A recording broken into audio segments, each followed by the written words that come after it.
your electronic devices to silence. Welcome everybody. It's good to see so many people from the community interested in the meeting this evening. I would also like to welcome our viewers at home who are watching the meeting via the live stream. Can I ask you all please to be upstanding, and Deputy Mayor Perkoff, if you could read the opening prayer for us.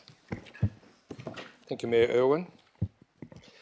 Almighty God, we ask you guide us in all our discussions to show goodness, honesty, understanding and wisdom in all that we undertake to do. May we respect each other's views at all times, and we ask all of this in your name. Amen. Amen. And Councillor Olo, could I ask you to read the acknowledgement of country, please? Thank you. On behalf of elected members, we would like to acknowledge the traditional custodians of this land, the Whadjuk people of the Noongar Nation, on which this meeting is taking place, and show our respect for elders past, present and emerging. Thanks. You can all take your seats. Thank you. Without prior approval, any recording of this meeting is prohibited, and no action should be taken on any resolution of council prior to written advice from the city being received. That brings to item 1, which is the official opening. Ladies and gentlemen, I declare the council meeting of the 25th of November 2025 open at 6:31 p.m. Item 2, apologies. We do have an apology from Councillor Suzanne Migdale tonight. Item 3, approved leave of absence. Councillor Rob Papard has a leave of absence from the period of 18th of November to the 25th of November 2025. Item 4, disclosure of interest from the Audit, Risk and Improvement Committee on the 17th of November. We have Neil, and from the Community and Resource Committee on the 18th of November 2025. There were 8 disclosures of interest, and they are displayed on the screen behind me. For the council meeting this evening, Mr. Slentz, have you received any disclosures for this evening?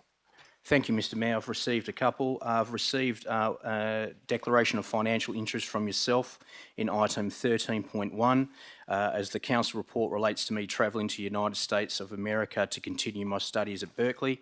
Also receive a declaration of financial interest from the CEO, Mr. Stephen Roddick, for the same item, 13.1, as this council report relates me to travel in the United States of America to continue my studies at Berkeley, and the requirement for me to continue professional development forms part of my employee contract with the city. And that's all I have at the moment, Mr. Mayor. Thank you. Are there any other disclosures, councillors? I'll go with you, Councillor Corrado, to start.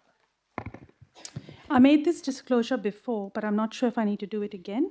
It's for item 12.2 CD2. It's already recorded. Yeah, it's Yep. recorded? Yep. Okay, thank you. That's all. Councillor Ferrante. Yeah, thank you, Mr. Mayor. Mine will be in regards to 13.2 in regards to the AI conference, financial. Thank you. Councillors, Councillor Ree. Mine would be going to 13.3 because it's financial. Thank you. Councillors, are there any other disclosures at the moment? No indication at the moment.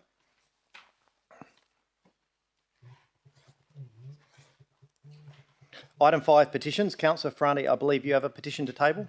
Yes, thank you, Mr. Mayor. I have 56 verified signatures for this petition. We, the underside, do respectfully request that Council waive venue hire fees for local volunteer-run playgroups using council facilities. Playgroups provide essential early support for families with young children, offering safe, welcoming spaces for social connection, play and community engagement. These groups are typically run by volunteers and may rely on minimal funding, making higher fees a very significant barrier for their operation, especially in lower income areas. The benefits of caregivers support early childhood development and promote positive mental health outcomes. They also help build strong, connected communities by linking families to each other and the broader community services. Waiving venue hire fees is a simple but powerful way for the City of Stirling can invest in the health and well-being of its youngest residents and their families. The small change would support equity of access, strengthen community resilience, and reduce long-term pressures on social and health services. We urge the City to support the initiative and help ensure playgroups remain accessible, affordable, sustainable for all families in our communities. I so move. Thank you, Councillor. Mr. Roddick, you have a petition to table? Yes, Mr. Mayor. At its meeting held on the 9th of September 2025, Council received a petition with 1,695 unverified signatures opposing the Coastal Boardwalk, of which 1,028 were subsequently verified. I'd like to table 4 additional signatures to the following petition received at the council meeting held on the 9th of September 2025. We, the undersigned, call on the City of Stirling not to build a boardwalk through the unique South Trig Beach Class A Reserve number 46248, which is designated Bush Forever site. We ask the council to widen the current path or construct a separate pathway close to the current pathway, which is a cost-effective solution that is more environmentally friendly and takes advantage of the existing street lighting for added security for pedestrians and cyclists. Thank you. Councillor Ree, I believe you've got an unverified petition to present. Yes, please. I'd like to submit a petition of 82 non-verified signatures, please. We, the following, object to the establishment of a footpath on either side of the existing cul-de-sac on Dunrussell Street, Wembley Downs, for the following reasons. Location, the development does not meet the City of Stirling's Planning Policy 6.4, Section 6.2.1 location criteria to minimise the impact on residential areas, and we have a well cared for verges, lovely streetscapes, impact on amenity of the area and environmental impact, etc. 2. The traffic generated and congestion. We have a narrow street with a footpath included. More people will have to park on the road, causing traffic, safety issues and neighbourly disputes. 3. Cul-de-sac. The city policy allows that there is no need for footpaths in cul-de-sacs unless required. This is a quiet street that has adjacent roads to access Weaponess Road, and therefore there is very little foot traffic to be warranted for the need of the footpath in this area. Footpath construction will impact upon the ability of people to access their houses and destroy the manicured gardens and reticulation and compromise the roots of mature trees. 5. Safety. We have a lot of children who play on the street, and this will be compromised by cars on the street. Scooters, bikes will come into the area, creating a hazard for young children and seniors. Seniors won't feel safe walking on the cul-de-sac road anymore. 6. Economics. As long-term ratepayers, we feel our money would be better spent on more street trees than on ugly, hot concrete, which would contribute to more heat, climate change, also increase of replacing reticulation and existing establishment trees. 7. Councillor, how many of these are there? Points. 7. This is the most important. Okay. It is a Christmas activity. Dunrussell is well known for the street for its Christmas lights, engaging and supporting the community. A footpath would impact upon the artistic creativity, the access and the ambience of the Christmas lights and the display of the community. Thank you, Councillor. Are there any other unverified petitions this evening? If not, can I ask for a mover? Move Councillor Ree and a seconder, Councillor Kristovich. And just a show of hands to accept the petitions for this evening, councillors. And that's unanimous. Thank you. We'll now go on to item 6, responses from previous questions from members of the public taken on notice. I have nil. And we'll now move on to public question time. Due to a number of reports to be considered at this evening's meeting, public question time will go through those who have submitted a question in advance that is on the agenda as a priority. We will then go to those who've submitted a question in advance. Then we'll go to those that haven't submitted a question in advance that relate to an item on the agenda, and we'll see how we go for time. The first person I'd like to call forward is Kay Lidlow. If you'd like to come forward, please.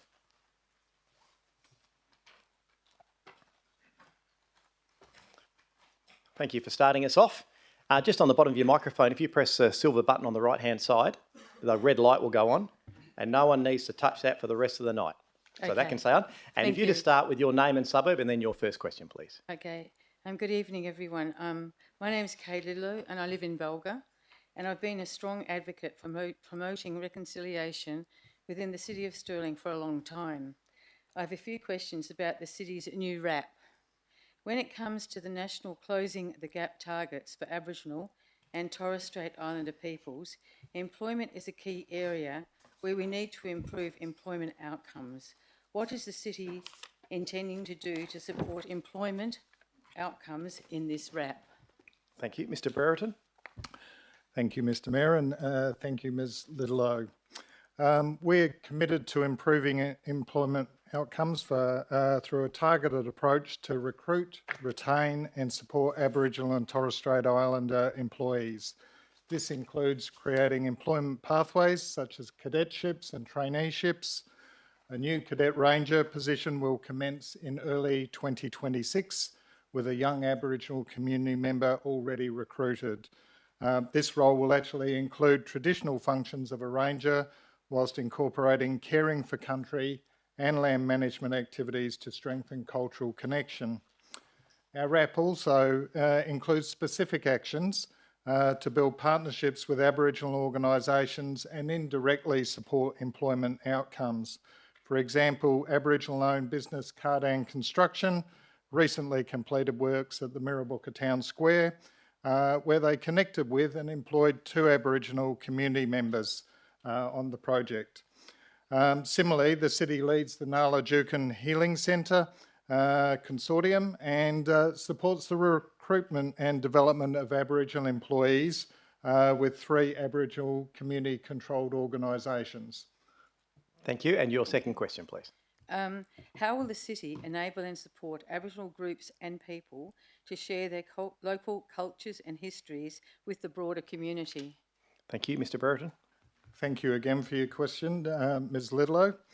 Over recent years, the city's implemented a wide range of initiatives focused on cultural awareness and sharing, and we intend to build on this through the new Innovate RAP. This includes further developing our library and history collections that reflect the city's Noongar heritage, and we've also committed to delivering educational activities through our libraries and museum. Other cultural learning activities will also be delivered, including cultural walks, storytelling, bushcraft, and cultural awareness sessions. We also, of course, pride ourselves on celebrating NAIDOC Week and Reconciliation Week each year as key opportunities for cultural learning across the Stirling community. Public art projects such as the recent completed Yarning Circle, which is in the forecourt as you came in, as well as ongoing dialogue with elders and cultural knowledge holders, will help the city explore how we can incorporate Noongar language and stories in city projects. Actions such as these aim to create meaningful opportunities for connection, learning and respect across the community. Thank you. Thank you. Thank you very much. Thank you for your questions. Carol Flemmer. Thank you. And your name and suburb.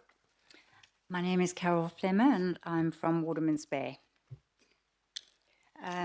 Just by way of introduction, there's been repeated commentary from opponents of the boardwalk suggesting that this project is divisive and that it has somehow split the community. My question is as follows: does the city believe the consultation process indicates that the community has been genuinely divided, or is this characterisation a misconception that does not reflect the broader feedback and engagement outcomes? Thank you. Mr. Murphy. Thank you for the question, and through the Mayor. Look, the purpose of the Coastal Boardwalk concept consultation process was to listen to community feedback about the proposal, and the outcomes show areas of alignment for both the supporters and the objectors. It is important to not confuse the loudest voice with the most representative, and acknowledge that the quality of cities' decisions is improved by ensuring the consultation captures diverse perspectives. Thank you. Thank you. My second question, and once again, there's a little bit of background information for the benefit of those who don't know. There were 2,499 verified submissions with 70% overall support for the proposed coastal boardwalk. The support actually increased to 75% for the community living beyond the 200-metre radius of the proposed site. Just to give some context, only 75 submissions were received back in 2003, and Ms. 500... Flemmer, sorry to do this, but can I ask you just to get to your question? Yes, certainly. I've got 2 pages of questions to get through, so I'll ask you all to please be very brief in your preamble. All right, no problem. What benchmark does the city use to determine the minimum or acceptable number of community responses required for consultation outcomes to be considered representative of the broader community? Thank you. Mr. Murphy. Thank you for the question, and through the Mayor. The city itself does not set specific minimum numbers of responses to determine consultation outcomes are representative. Instead, the city uses best practice engagement methods and tools to ensure everyone has both the information and the opportunity to participate in ways that reflect community preferences. The report itself outlines the mix of engagement techniques that have been used, which helps ensure diverse voices are heard by both decision makers and the broader community. However, it is important to acknowledge that this consultation received the largest number of responses amongst recent community engagements, not only here at the City of Stirling, but across the state. Thank you. And your third question, please. Thank you. No, that's okay. It's already been covered. Okay, thank you. Louisa Morris.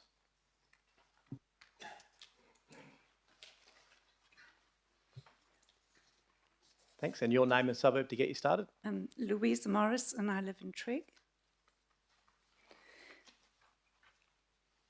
The overwhelming majority of owners in the immediate vicinity of a dwelling being built at 113 Kitchener Street, Trigg, have voiced their objection to the building plans. Since the City of Stirling's role is to act as the primary local authority for enforcing building approvals and works by ensuring all developments comply with its local planning scheme, please explain how planning documentation of a dwelling at 113 Kitchener Street was able to pass scrutiny. Thank you. Ms Shears. Through you, Mr Mayor, thank you for your question, Ms Morris. That particular application is currently under assessment by city officers. They haven't completed their assessment at the moment. Through our planning framework, applicants are able to propose alternative setbacks or solutions, if you like. So our codes might suggest that a 6 metre setback is required, but applicants can propose less than that, and it's up to them to justify to the city why that should be approved. Thank you. And your second question? One's home and neighbourhood are intended to be a place of safety and security, yet the upset in the community caused by the approval of a dwelling not in compliance with the city's own requirements has brought anxiety to the residents. What systems has the City of Stirling implemented to ensure that the significant failures in its planning scheme are not repeated in the future and thereby alter the character of Trigg? Look, I'll get a response to that. I think it's a little bit unfair, given the city has not made a decision on the current development application, for you to say that it's The plans were approved and the building started. Ms Shears. Through you, Mr Mayor, there have been 2 development applications. So one development application, you're correct, was approved. We are assessing a second development application, which I believe is the one you're referring to tonight. As I mentioned, that one's currently under assessment by city officers. When they are considering applications like that, part of the requirement is to consider public submissions as part of that process. It's required by legislation. As I mentioned, we operate in what we call performance-based planning. So that means people can suggest and put forward alternatives to what we have written in our planning scheme. So it's not necessarily a failure of our planning framework. It's an alternative solution to what the scheme allows you to do. Thank you. And have you got a third question? No, that's all. Thank you. And I will go, that was a mistake on my part. I was meant to stay on the agenda items. Dean Peters, if you'd like to come forward.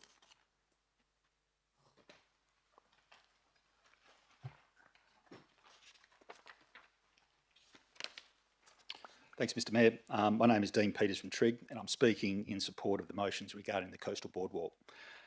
The City publicly advertised Boardwalk Journey B as the preferred journey for the Coastal Boardwalk, granted by independent advice, robust community engagement and strategic alignment. However, at last week's CRC meeting, one of the elected members requested that widening the path be explored as the alternative. At the same time, the Bush Not Boardwalk group introduced another new concept, option C, a last-minute concept conflicting with their stated position, leaving the councillors and the community with no prior opportunity to understand, consider or respond to it. Question. With that in mind, and for the sake of clarity and public understanding, can the city clearly articulate why the suggestion put forward by the opponents of the boardwalk to simply widen the existing path has been ruled out, and what specific constraints or considerations make Journey B widening the path not preferred? Thank you. Ms Wollstonecroft.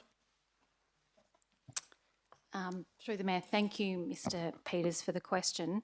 In terms of why Journey A was ruled out during the concept phase development, it was identified during the environmental assessment that was conducted that Journey A would have required clearing of very good condition vegetation and is also located uphill from the threatened ecological community that exists in the area.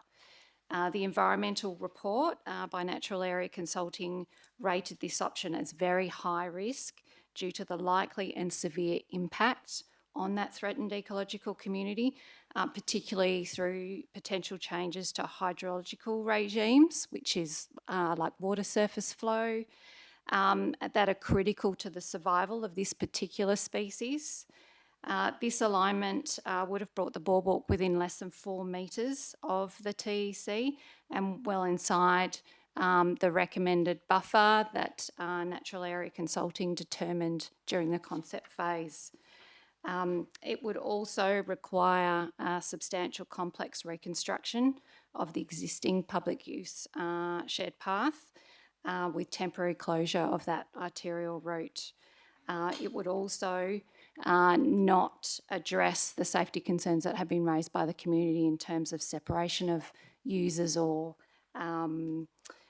moving away from the roadside traffic.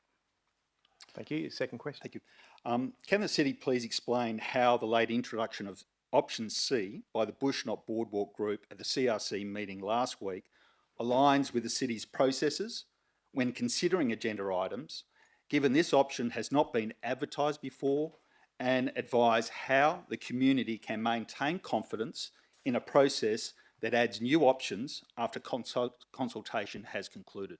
Thank you. Ms Wollstonecroft. Thank you, through the Mayor. Mr Peters, Journey C has been proposed by the Bush Not Boardwalk Group, but was only brought to the city's attention at the Community and Resources Committee meeting last week and is not currently under consideration as part of the Coastal Boardwalk feasibility study. And your third question. Mr Mayor, the community is now understandably confused about the position of the Bush Not Boardwalk Group, particularly with the introduction of option C, a new concept that has never been publicised to the community as part of the community consultation process. This appears to differ from their long-stated support for widening the existing path under Journey A, which formed the basis of their petition. Does this mean the original position of the Bush Not Boardwalk Group, widening the path, is no longer relevant to this group? Thank you for that question, Mr Peters. The city cannot respond on behalf of the group. I think that's a question for them. Thank you, Mr Mayor. Thank you. And I'll invite Chaz Paredes, if you'd like to come forward. And just your name and suburb to get us started. Yeah, thank you, Mr Mayor. Chaz Paredes from Scarborough. Speaking on behalf of the Push for the Boardwalk, a safety boardwalk where there's currently 40,000 vehicles travelling down that route. My first question's really been answered in regard to widening the path, so I won't go into that. But question two, while we understand the immediate procedural next steps should the proposed motions be carried, can the city publish the anticipated timelines for key milestones, including the completion of 15% design, environmental approvals, funding commitments, and the earliest potential commencement of construction? Thank you. Ms Wollstonecroft. Through the Mayor, thank you, Mr Paredes, for your question. It is difficult to estimate those timeframes, as both the funding and environmental approvals would be granted potentially by external agencies, so state government funding could be either state or federal government, so it's very difficult to advise on what those timeframes would be. However, if the proposal, the recommendation from tonight moves forward with council supporting that, we can commence the 15% design early next year. Thank you. Thank you.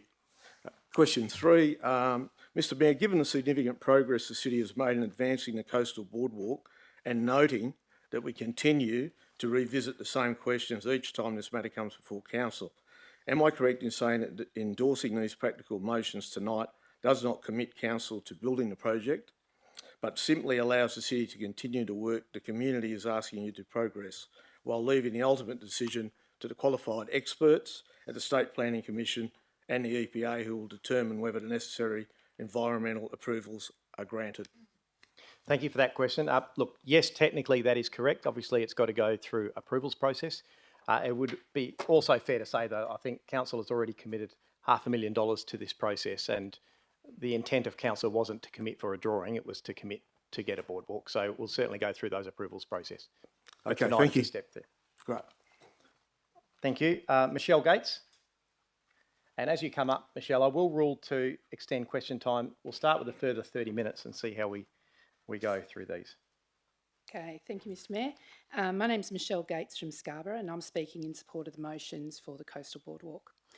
At the council meeting held on the 9th of September, a petition with 1,695 unverified signatures opposing the Coastal Boardwalk was presented during the feasibility study phase.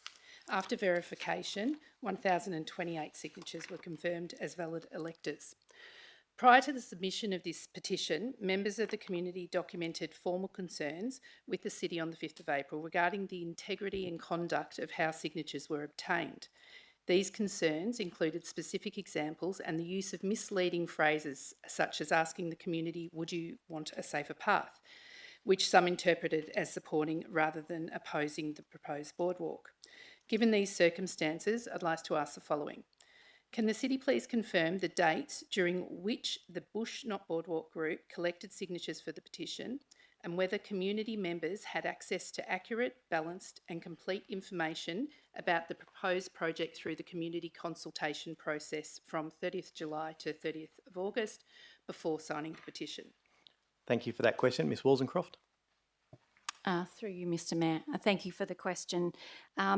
The petition submitted on the 9th of September contains signatures that are dated from the 13th of October 2024 until the 31st of July 2025, so prior to the City's community consultation process.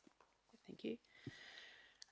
What processes or criteria does the City undertake to scrutinise the integrity and conduct of petitions presented to Council, particularly where concerns have been raised by community members about potentially misleading, coercive or non-representative collection practices? Thank you for that question. Look, the City doesn't undertake any formal process in terms of scrutiny or the integrity of collection process. Petitions are taken on face value for what they are from representatives of the community, and they certainly inform part of our decision making. Okay. And lastly, in light of the fact that a significant proportion of signatures were unverified or from outside the City of Stirling, does the Council consider such petitions to accurately reflect the views of the community? Thank you. And again, all I can answer is, look, petitions are a mechanism for community to voice their opinions. Obviously, Council, deal with petitions a lot. We saw 3 of them come tonight. They're on all matter of criteria that come to Council, and we certainly take on board the fact that we can't verify the information that was given to the public, but they're still taken as concerns from the community. Thank you very much. Alana Goodridge.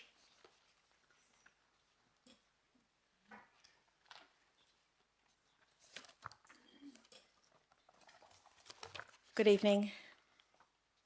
Good evening, and just your name and suburb to state, please. My name is Elena Goderidge and I'm from Sorrento. I'm founder of the local charity Motion by the Ocean, home to Cycling Without Age Sorrento.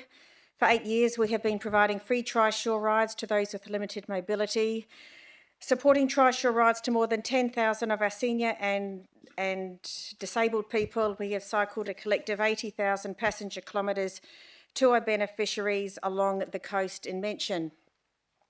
I speak tonight as a disability advocate and for someone who works within the City of Stirling daily, supporting the people who call our city home.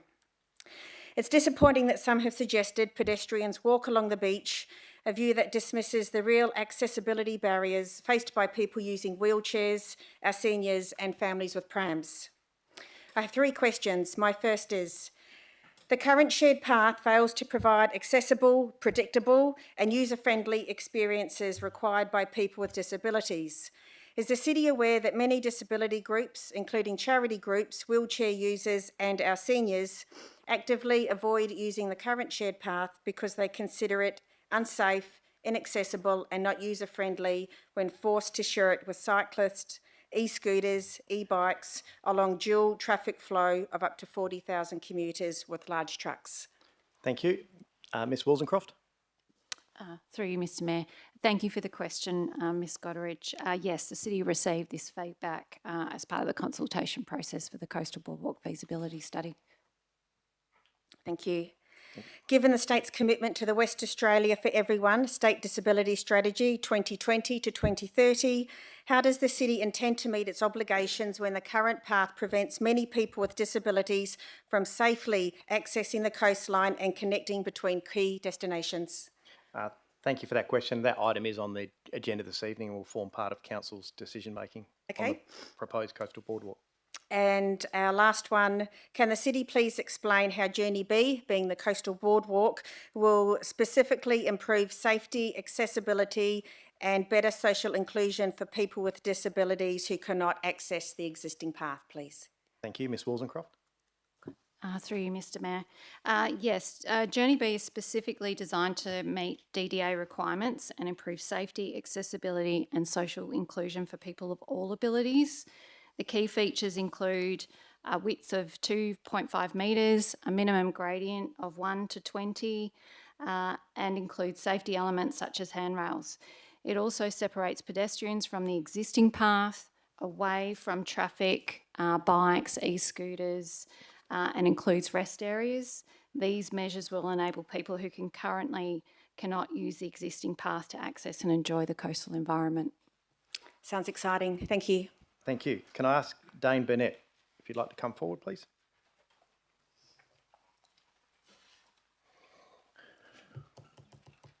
Thank you. And your name and suburb? Good evening, Mayor. My name is Dane Burnett and I'm the principal of St Keren Catholic Primary School located in Chewett Hill. The community of St Keren firmly believe that the proposed trial closure of Tyler Street has been widely welcomed as the solution to the ongoing major safety concerns. Has the council been made aware of the overwhelmingly positive feedback from the St Keren community regarding the City of Stirling's proactive engagement on the ongoing safety concerns that will be solved by a trial closure? I feel like we just were made aware of that. Thank you, Mr Burnett, but it certainly there was some information in the council agenda report as well. Thank you, Mr Mayor. Second question. If approved by the City of Stirling councillors, could you please advise when the trial is expected to commence and when we might be able to share this timeline and the exciting and reassuring news with the families of the St Keren community? Thank you. Mr Murphy. Yeah, through you, Mr Mayor, and thanks for the question. The plan, if it's approved tonight, that we will install the road closure prior to schools starting back after Christmas. So in time for the beginning of the term. Thank you. Thank you for your time. Thank you for your questions. Paul Lynch.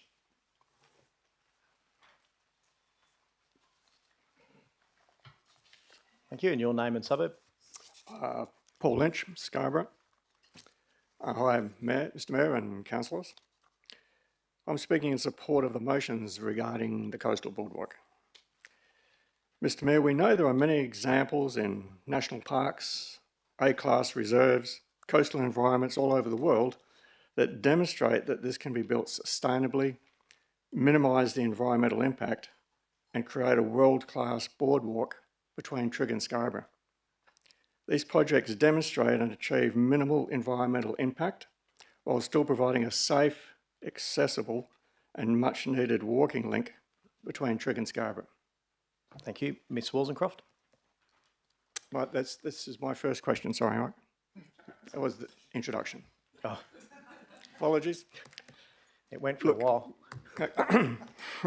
Given this, and noting that the City of Stirling may be the only council in the Greater Perth metropolitan area without a boardwalk through a Class A reserve or bush forever site along the 180 kilometre stretch from Dawesville to Two Rocks, can you explain why it's entirely possible to progress a sustainable and environmentally responsible boardwalk project for our community? Ms Woolsencroft. Through the Mayor, thank you for the question, Mr Lynch. Boardwalks in sensitive environmental areas are common and often seen as an effective way to ensure that visitors can experience the natural environment up close in a safe way that protects the area. Class A reserve classification does not prohibit all works, and paths that provide access and improve recreation can be improved. This will require appropriate design solutions, though, to meet those environmental requirements. Thank you. Second question. By way of introduction, the Coastal Boardwalk feasibility study has delivered a comprehensive, evidence-based assessment across environmental, social and economic factors, backed by strong community support through the consultation process. My question, given that 75% of the community living more than 200 metres from the proposed boardwalk site are in support of the project, can you please advise whether the city considers this to be a genuine city-wide project? Thank you. Ms Wollsongcroft. Through you, Mr Mayor. Yes, I would say so. The city received 1,932 responses from residents living more than 200 metres from the proposed site, which demonstrates strong citywide significance and broad community interest in this project. And your third question. Final question. Mr Mayor, in relation to the concept design being explored, can you please outline which key community groups, cultural representatives and government agencies the city has engaged with so far to ensure that any proposal brought forward is properly considered, inclusive and both environmentally and culturally responsible? Thank you. Ms Wollsongcroft. Through you, Mr Mayor. During the community consultation phase, the city met with key community groups, including Bush Not Boardwalk, Friends of Trigg Beach, Friends of Trigg Bushland, Stirling Natural Environmental Care, Trigg to Scarborough Boardwalk Group. The city also liaised with state government agencies, including the Department of Planning, Lands and Heritage, the Department of Water and Environmental Regulation, the Department of Biodiversity, Conservation and Attractions, and the Environmental Protection Authority to understand environmental requirements. And the city also engaged with the Ngalang Maya Wankanini Group to understand the cultural significance of the project site and explore opportunities for storytelling, education and knowledge sharing during the concept development phase. Very comprehensive. Thank you. Thank you for your questions. I'll now invite Robin and Wayne Kimber. Is it one of you? Is there? Sarah.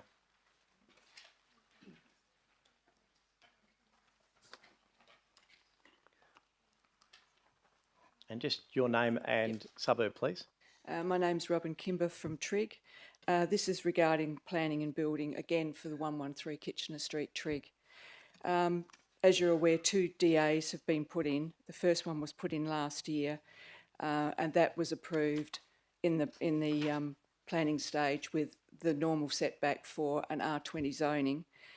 Then earlier this year, a new DA was put in because the setback had gone from the normal 6 metres down to 4 metres.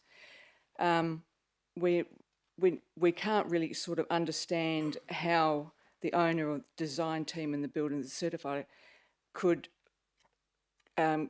show this to council and then for council to approve it. So we just can't understand how this has gone through. So can you tell us how this format is done and how this was not picked up by council? Thank you. Ms Shears. Through you, Mr Mayor. Thank you, Ms Kimber, for your question. So the planning application and building applications are separate. The planning application, the first one that you're referring to, it was determined that the building application was inconsistent with that approval, hence why there is a new planning application lodged with the city. As I mentioned earlier, there is the ability for applicants to propose an alternative to what is in the scheme. In relation to this particular one, errors do happen. We have a lot of applications coming through the city. The private certifier had signed off on this to say it was consistent. However, it was then identified it was inconsistent with that building approval, with the planning approval rather. Okay, thank you for that. And just the other thing, the next one is we basically are saying that with this particular bill, because it's a straight frontage, there are no averaging setbacks. that we're going to be imposing an R40 design in an R20 area. Thank you. Ms Shears? Through you, Mr Mayor, I understand, Ms Kimber, this is for a single house on this particular lot. The officers are still undertaking their assessment, and that is one of their considerations. Okay. And the third question has been answered previously from Freedom of Information from someone today. Thank you. Thank you. And I have Charlotte Curtis Davis. Are you here?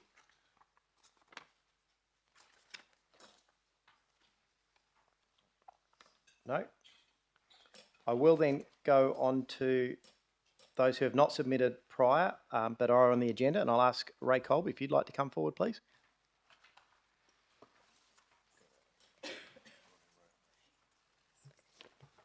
Thank you. Just your name and suburb. Yes, Ray Kolb from North Beach. Just establishing my credentials for the people who are newer on committee and council here. In the over 20 years I've had over 20 years of managing well over $500,000 worth of grant monies, more than 20, all approved and supported by City of Stirling and fully audited.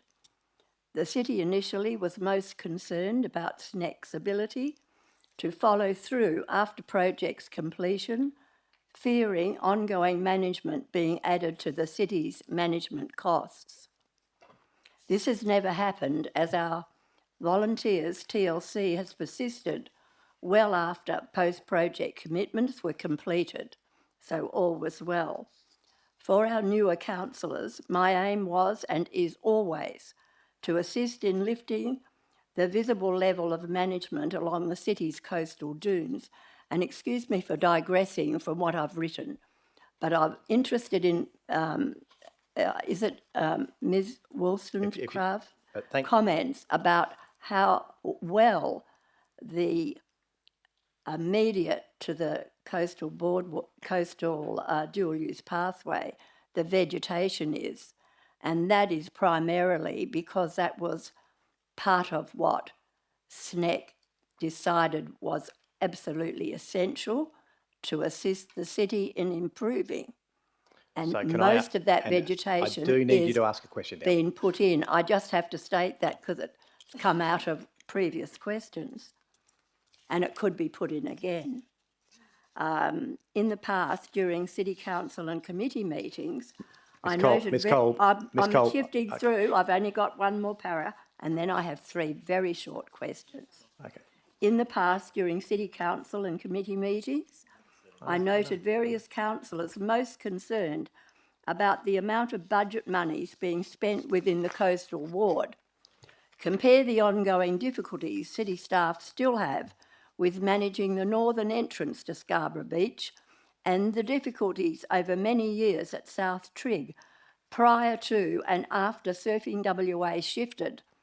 Examples of insufficient, timely follow-up management Ms Kolb, related to funding. Keeping this in mind, my questions relate to this. I know, so but you need to know why as long I'm as everyone saying them. understands, if they go this Just a long, tiny bit. no one will finish their question. Keeping what I know, but this is hugely important. Okay. Keeping what I've just said in mind, the length of the Journey B for this proposed boardwalk has, from me looking at the presentation, it has potentially 9 nodes, previously 3, apart from the 2 entrances requiring not only initial but heavy ongoing management funding. My questions are, where are the city's management cost projections? I've followed this closely, even though I'm retired.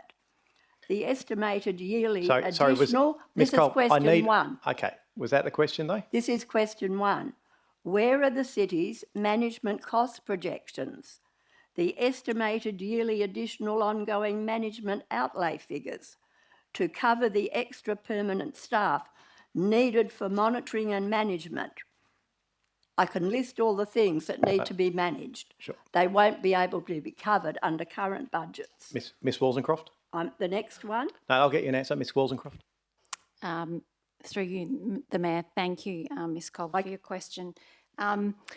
Through the concept development phase, approximately $100,000 has been set aside. I haven't seen for that in anything maintenance. so Cole, far. Ms Cole, Sorry, no, excuse please. me interrupting you, Ms Walton, as well. No, That is in the cost report that's on the city's website. That doesn't appear to me to be able to cover your second all the things question, that are there. please. My second question is, how can councillors keep pursuing this feasibility study without having the city's internal professional estimates or guesstimates being made, not just an off-the-cuff comment? They should be already available for a guesstimate of Journey B prior to voting to continue to support this project. Estimates on a yearly basis covering extra management costs during this project's projected 30-year lifespan. Question 3. Thank you. I'll just answer that one. And that item is on the agenda this evening to progress for that reason to 15% design so it can continue with those feasibility studies and better understanding of the cost of the Yes, project. but how can you vote on it without having that available to you Ms right Cole, now? Ms Cole, It please. seems Ms Cole, please. implausible. Third question. Question 3, why isn't the city, for goodness sake, getting at least a comparison costing done for the ongoing management for an alternative journey option? In particular, I've heard it, reasons given why not, but they were predominantly to do, I thought, with the very good vegetation along the front, which when I was managing as president convener of all the works that went on, that's why it's looking so good and why it has such a high rating. Thank And you for your... the high western... Ms Cole. Sorry, thank- listen, I haven't finished this particular one. Ms Cole, you've chewed up 15 minutes. So It's at okay, this rate, thank you. there's room I for one haven't more come out person. of the woodwork for nothing.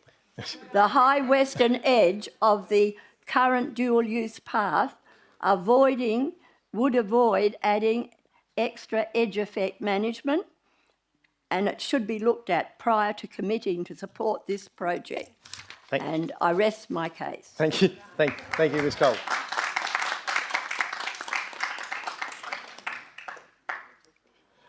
Robin Murphy.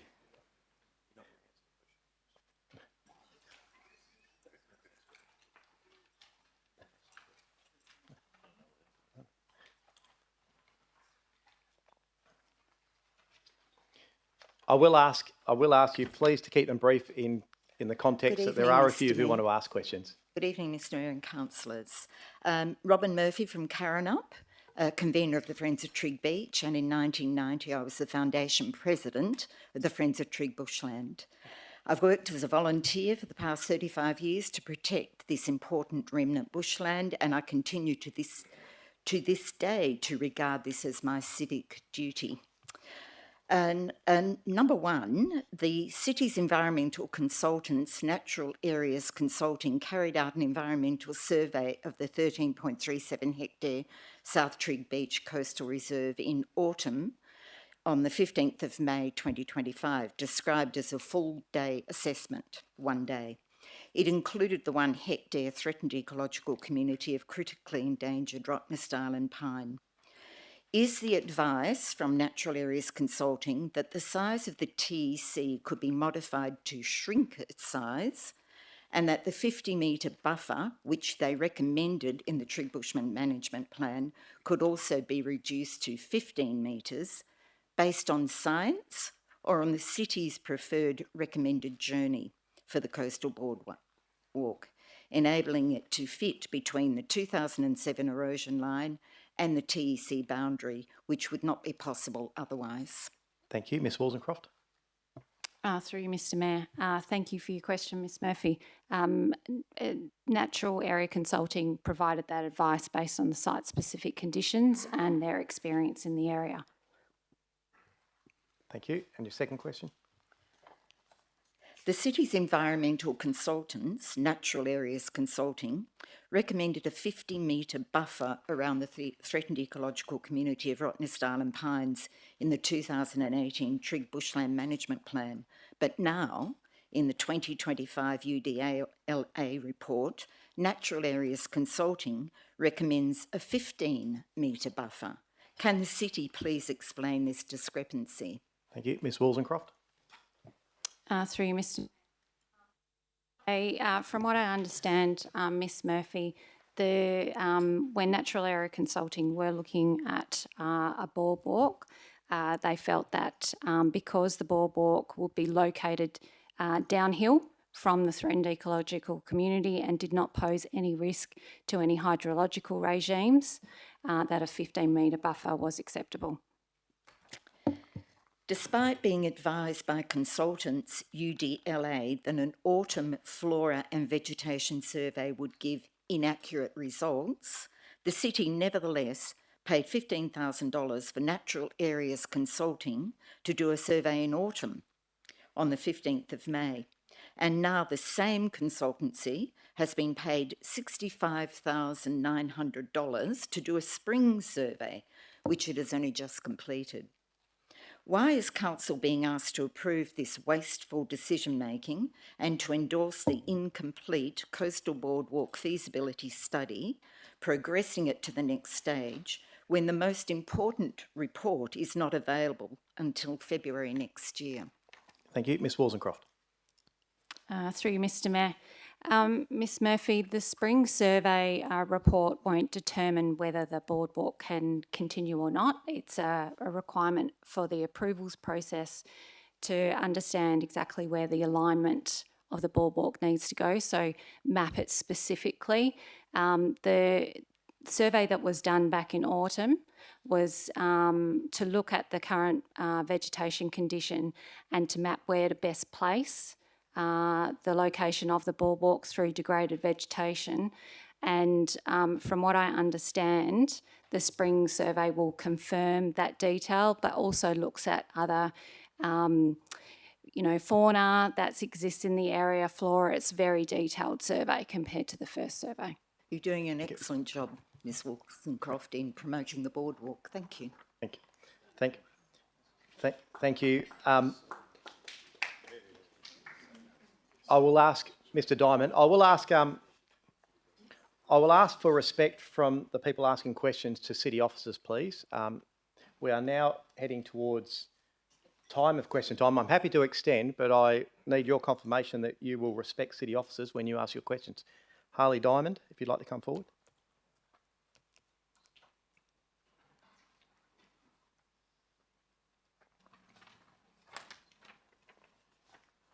Harley Diamond, Mr Mayor, from Karrinyup. I note that the agenda for tonight's meeting is 831 pages long.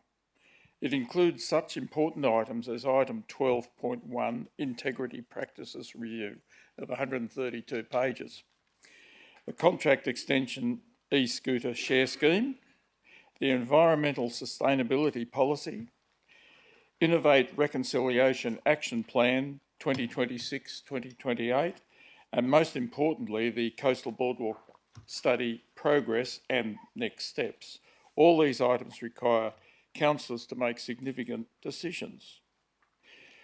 Why do so many important items need to be packed in on the council agenda on the last meeting for 2025, and why can't some be held over until the first meeting in 2026, giving councillors a summer break to read, analyse and research the material in order to be able to make considered decisions, particularly those involving complex policies and significant expenditure, such as the Coastal Boardwalk proposal?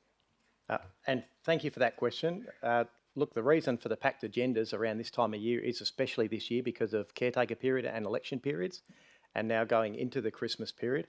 Many items were held over, and it's now up to council which items are dealt with this evening and which ones are held over, Mr Diamond. One item on tonight's agenda is 12.2, Future Planning of Innaloo Community Centre, which is used by the Stirling players for performances, rehearsals and sets. There is currently no ability to pack down staging or set preparation between rehearsals, limiting the opportunity for the venue to be used for other purposes. Nevertheless, the city has decided that no money is available to do any major works at the Innaloo Community Centre within the next 5 years. As the city has allocated $500,000 to a coastal boardwalk feasibility study on a structure that is likely not to proceed due to its current estimated cost of over $24 million, and there is a $200,000 remaining in the budget allocation, can this be redirected to upgrading the Innaloo Community Centre to make it more efficient in the medium term? And thank you for that question. There is an item on the agenda that relates to that particular facility. There is a significant commitment for another facility in Hammersley, which will be a performance centre, and significant investment in other Innaloo facilities. In fact, over the next 3 years, there's about $40 million in state government funding for community facilities. The reason that that item isn't projected, and the council item says in the next 3 to 4 years, isn't because of funding, it's because it hasn't been identified as a priority and that needs assessment hasn't been completed. Third question. A government stakeholder workshop on the Coastal Boardwalk proposal was held on the 9th of May 2025 at Surfing WA at Trigg Beach. Can I please have the names of the government departments and or authorities that were invited to the workshop, the names of those departments that sent representatives, and the outcome of the workshop? Thank you, and we can respond to you in writing on that one, Mr. Don. Thank you. Thank you. We have reached that half-hour extension. Members of the gallery, I am happy to extend for another 10 to 15 minutes, given that we've only had a few who are opposed. I know there are some other who are opposed to the boardwalk who, in fairness, I would like you to have your say. Please be aware that this is the last extension of time, and those that aren't related to an item on the agenda won't get an opportunity to ask a question in public this evening, but you're certainly able to submit those in writing and we'll respond to you in writing. I have 5 more on my list, so I ask you as you come up, please be respectful of those last couple who are on this list so that everyone can have their opportunity. And I'll ask you, Mark Bond, if you'd like to come up first.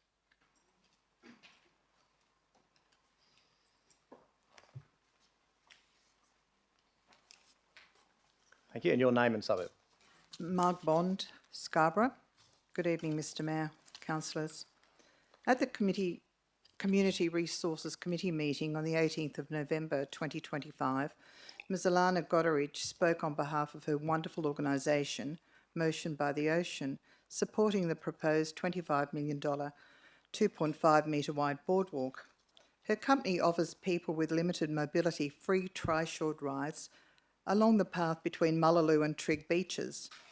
At that meeting, Ms Goderich mentioned the proposed boardwalk would enable her tri-shores to give passengers an enhanced experience.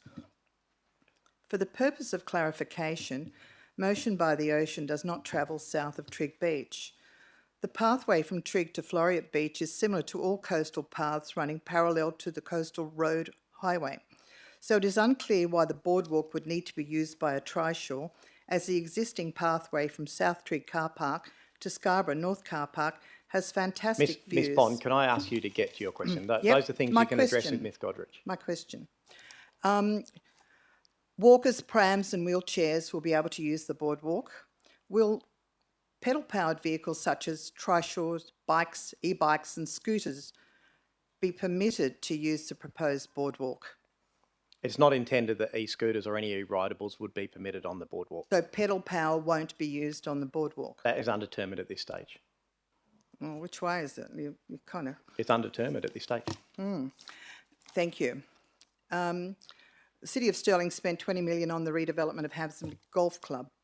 A further $350,000 is required for a temporary overflow car park, as one of the greens is the car park, is going to be used as car park. Due to the current parking, I'm trying to be quick here, undersupply, causing limited accessibility, visitors, dissatisfaction, increased safety risks and reputational concerns for the city. Fortunately, the $350,000 will be repaid using operating expenses. The golf club redevelopment has been touted a cash cow for the city. On the flip side, unlike Hammersley Golf Club... Ms Bond, I don't think it adds any value to this conversation to tell us what's on the agenda. Ask your questions, please. Oh, is it on the agenda? I'm sorry, I wasn't aware of that. My next question is about the flip side, that the engineers had quoted roughly $25 million to build the boardwalk. Let me see, let's see. It will turn into a financial white elephant, an ongoing financial burden for the City of Stirling. It generates no further income for the City of Stirling. Before building a boardwalk, there's a critical parking issue to be resolved and increased safety risk, which will become a reputational concern for the City of Stirling. Mr Mayor, why are you considering building a boardwalk before resolving the parking issues, which will be exacerbated should a boardwalk be built? Thank you for that question. The city is examining ways to improve parking situations. Recently, the parking wayfind was introduced. They are separate projects, Ms Bond. Thank you, Mr Mayor. Thank you for that question. Lisa Thompson, if you'd like to come forward.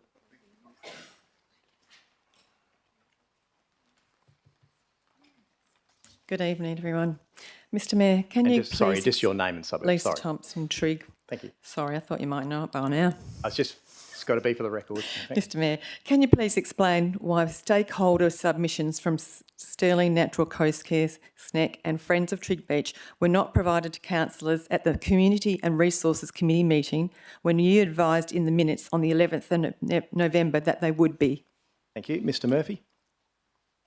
Thank you for the question, and through the Mayor. Our community engagement is delivered via our community engagement policy, and within that we have a set of business unit consultation procedures. Both the reporting format, and you'll notice the report in tonight's agenda is consistent with that. Likewise, there's 6 other reports that are in that similar format. At this stage of the consultation, we're trying to understand what's important for everyone. Not only are all the submissions by numbers represented, the summary of feedback is also listed. In this case, we had a request from the councillors for the organisations, which has since been provided to councillors. Sorry, I should have made that a bit more clear. Why wasn't it provided to the councillors, saying they had to vote on it? Was this another example of poor process and accountability being ignored when it comes to progressing the boardwalk's feasibility, and are councillors being kept in the dark? Or they were supposed to vote on it on... Is that a second question? It came in the first, but I'll just be quick and give you one more. Okay. The boardwalk feasibility is up for its 3rd attempt, and people say times have changed. They definitely have changed. We are fighting harder than before because the environment and climate have definitely changed, and this Class A reserve is under real threat from people who are meant to protect it. It's more fragile, exposed, eroded, and the dunes are in the worst state ever. We are the main contributors to erosion, and councillors, you have the power to stop this. At the AGM of the Scarborough Beach Association, members voted to support and promote the boardwalk. Make no mistake, this is all about money, bringing business and tourism any which way. Unfortunately, money seems to win at the expense of the precious environment. Councillors, don't be misled by flowery reports and returns on investments. This is about transparency that's been lacking in this study. My question is, Mr Mayor, is this destruction of our environment and huge financial outlay worth it? Thank you for that question. The item is on the agenda this evening, and Council will take on board your comments. Mike Masiello.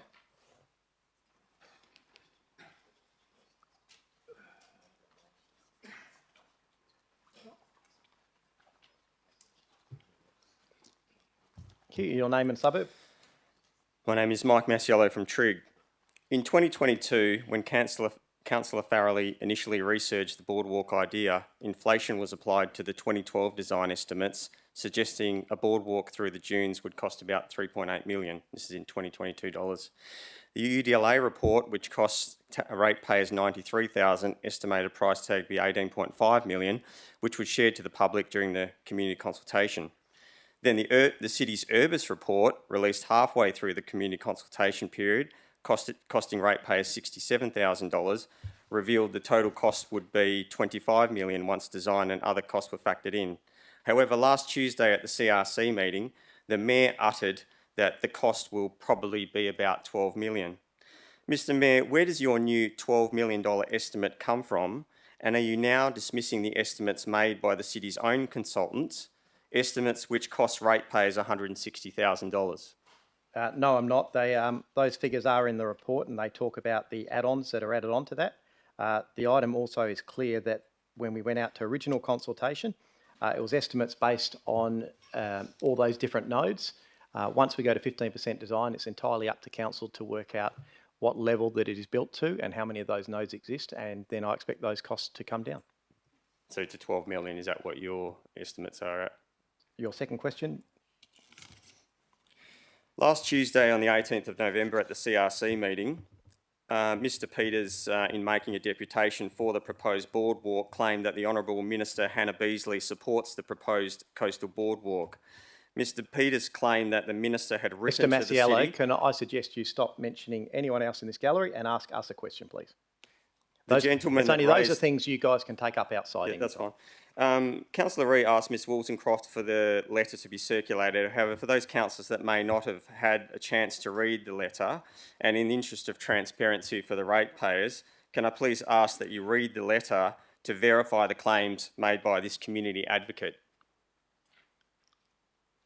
Thank you for that question. Have you got any comment, Ms Woolsencroft? Thank you for the question, Mr Masiello. The letter was distributed to councillors earlier this week. Is it possible to... Mr Masiello, your third question, please. I mean, a lot of, unverified claims are being made tonight, and the fact of the matter is that Mr Peters got up and made a I would keep it to a claim. question, Mr Masiello.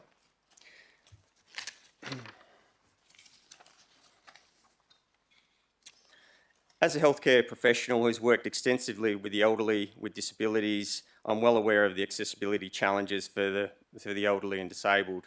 I also have a brother who is disabled who passed a few years ago. So I sort of understand, the considerations for accessibility and things like that. I do want to bring into question the validity of the position taken by the Director of Motion by the Ocean when she stated the current walkway could not be upgraded to provide a suitably accessible pathway for those with accessibility challenges. I mean, all options for an upgraded pathway could achieve accessibility requirements. What we're after is a consideration for an upgraded walkway or a boardwalk or whatever the case may be. It's all about the position of that. So we're wanting that to be at the top of the reserve, overlooking the reserve to the ocean. So I just wanted to, I guess, put the point down that we're not opposed to any upgrade or any boardwalk. It's all about the location, and definitely accessibility would be an important part of that. Thank you. Thank you for that. And that item is on the agenda this evening, and Council will take on board your comments. And we're probably getting towards the last one now, and I'll ask Melissa O'Toole if you'd like to come up and ask a question.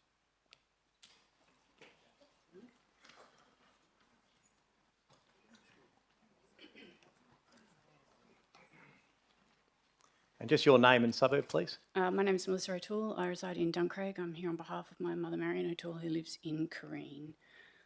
Couple of quick sentences. Environmental scientist with over 20 years' experience, specialising in environmental impact assessment and environmental approvals.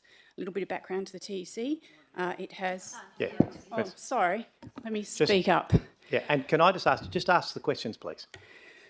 So the TEC is a critically endangered IUCN TEC, which only 12 occurrences of it occur anywhere in the entire world. It's protected by an interim recovery plan developed by DBCA.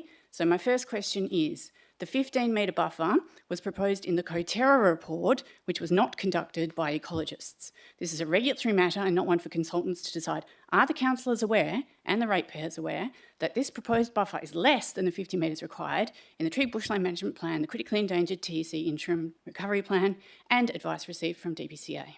Thank you for that question. Ms Woolsencroft. Thank you for the question.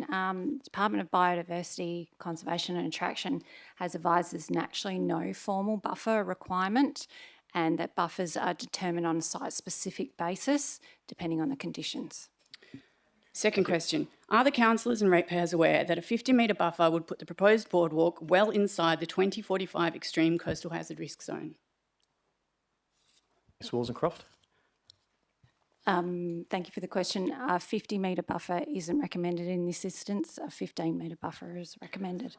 15-metre buffer was recommended, not by ecologists. Third question.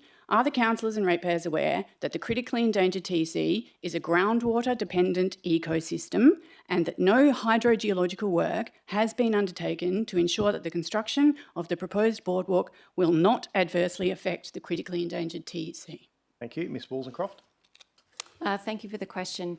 The environmental scientists and botanists that have conducted the survey have determined that the Location of the boardwalk is downhill from the current TEC So area. hydrogeological it is work involves unlikely- underground work. Excuse me, Ms O'Toole. Thanks. It is unlikely to affect hydrological regimes. However, as part of the future works, this will be further investigated. So we need surface water and Thank you for your groundwater. question, Ms O'Toole. Hydrogeological. Thank you. Thank you, and thank you everyone for your feedback. I understand there may be people who have attended tonight. I'm sorry, we are now finished question time. I've already extended it twice. We have been going on for an hour now. Please take a seat, Miss Jack. Take a seat, please, Miss Jack. There is nothing. Please take a seat, Miss Jack. Please take a seat, Miss Jack. Take a seat, Miss Jack. Miss Jack, please take a seat. Please take a seat, Miss Jack. Please take a seat.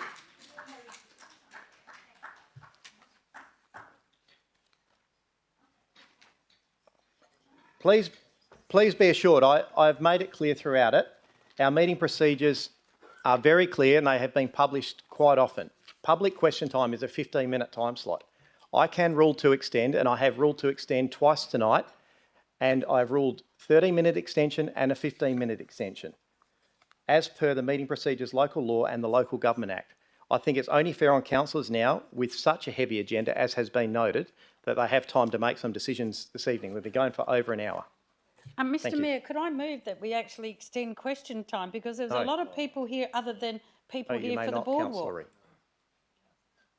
Well, that is within the Local Government Act. No, it's not. It is. It's for the presiding member to rule.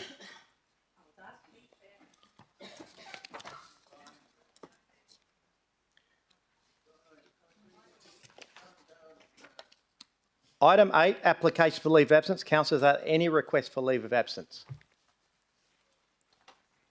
No requests noted.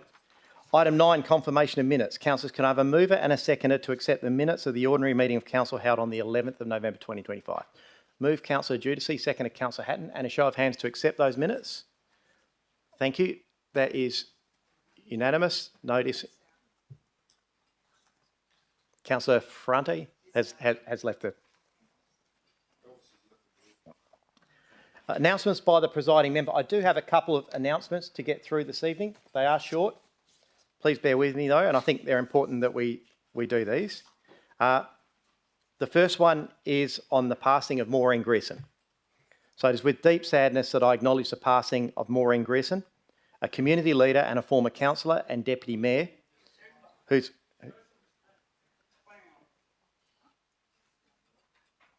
legacy remains part of our city's history. Maureen served as a City of Stirling councillor from 78 to 87 and was deputy mayor from 86 to 87. Her decades of dedication to local government and volunteer work touched many in the community. She established the Woodlands WView Progress Association and was coordinator of the State Emergency Service. Maureen exemplified civic responsibility and compassion. Her contributions extended far beyond council chambers. She was a Justice of the Peace for 25 years, as well as an advocate for mental health. On behalf of the City of Stirling, we extend our heartfelt condolences to Maureen's family and her friends. I'd also just like to acknowledge the passing of a city volunteer, Maxine Lamb. This one's a bit special. I know many councillors would know Maxine.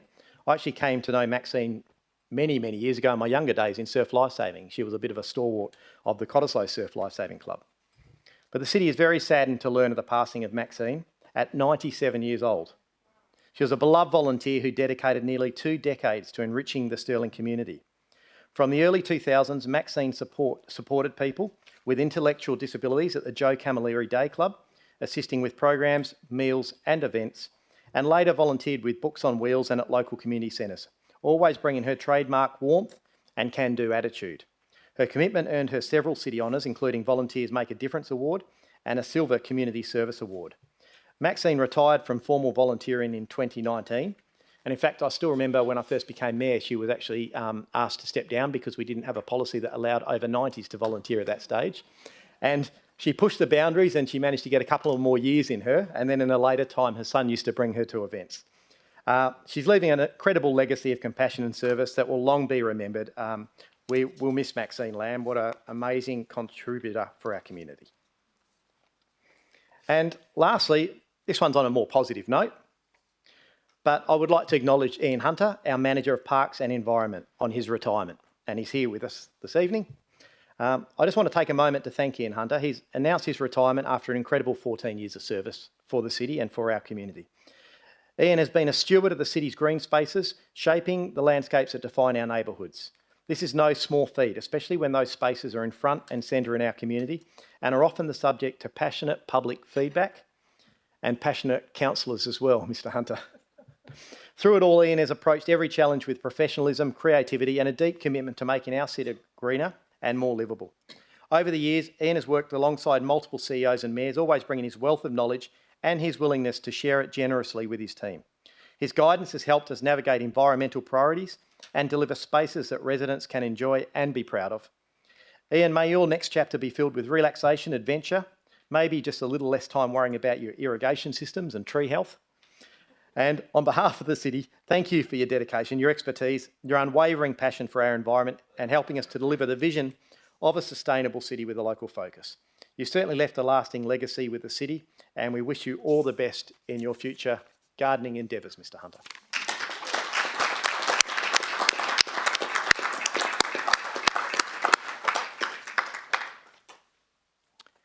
I will now go on to item 11, unresolved business from previous meetings. I have nil. And item 12, reports and recommendations from committee. Councillors will deal with the 4 items from the Audit, Risk and Improvement Committee held on the 17th of November. Nothing is required to be pulled out. Are there any items you wish to pull out this evening, councillors? Councillor Ree. Yes, please. May I have 12.1 CG1 Integrity Practices Review on page 62, please? You may. I will ask you, Councillor Perkoff, if you could move the committee recommendation, 12.1 CG1 on page 62. Thank you, Mayor. I move the committee recommendation as written on page 62. Thank you. Councillor Ree, are you opposed or are you happy to second with a question? No, opposed. Thank you. Is there someone who'd like to second the committee recommendation? No, I can second it with an amendment. No, I think let's go for a seconder just in case. Thank you. Councillor Ferrandi is happy to second it. Councillor Ree, you're opposed. Councillor Perkoff? Nothing to add, Mayor Owen. Councillor Ferrandi? Nothing to add, Mr Mayor. Thank you. Now, Councillor Ree, it's your go. Yes, thank you. If I'd like to draw your attention to page 1, a couple of things. One, I think it's really good that we were reviewing this policy. Sad that we didn't go far enough.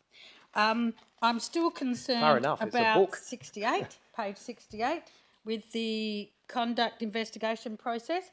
I don't feel that that is procedural fairness in a lot of ways, but I'll leave that one because I've spoken on that several times. Let me but get, on page can I get 179, Mr. Slents? Sorry, I think it's, would you like a response?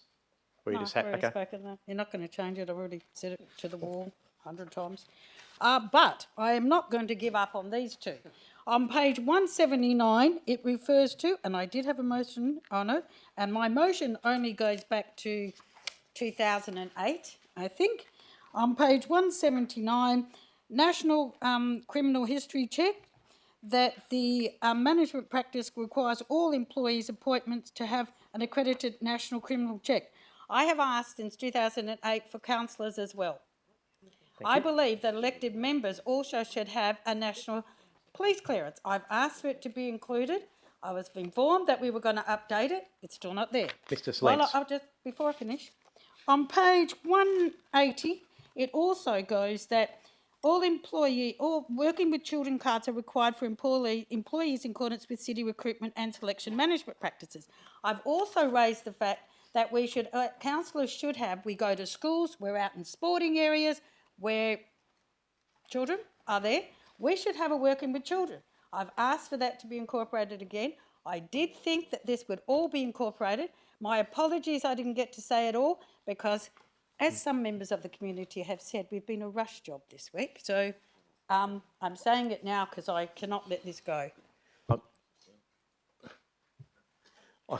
I don't see how it's a rush job when you've given the integrity framework and you've had it for the last week. You could have asked these questions. Mr. Salents. Sorry, I've had it since 2008. I don't know how far rushed I got. Well, Mr. Salents.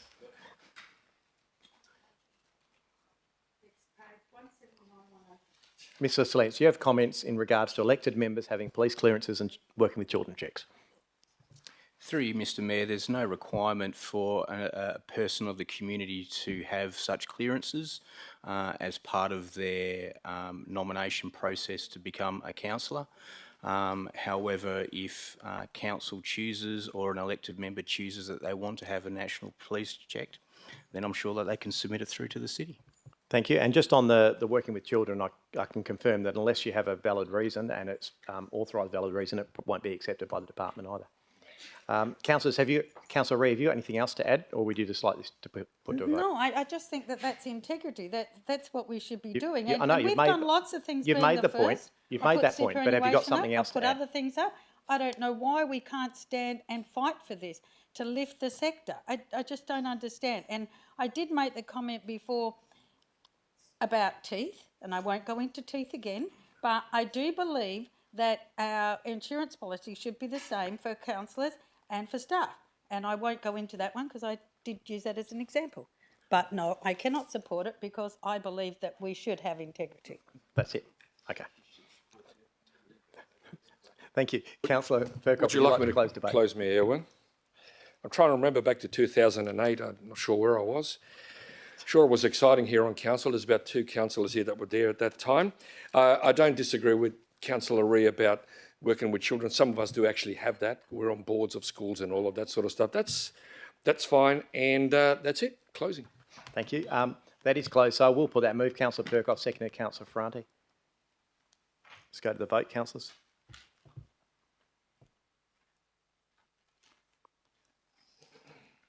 I think we're missing. Are we missing one? That's Councillor Iron.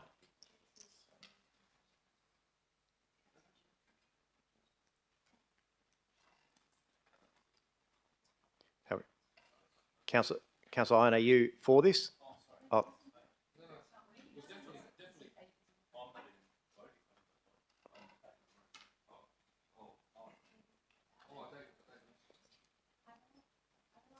We don't know what's happening here, so let's have a show of hands. All those in favour?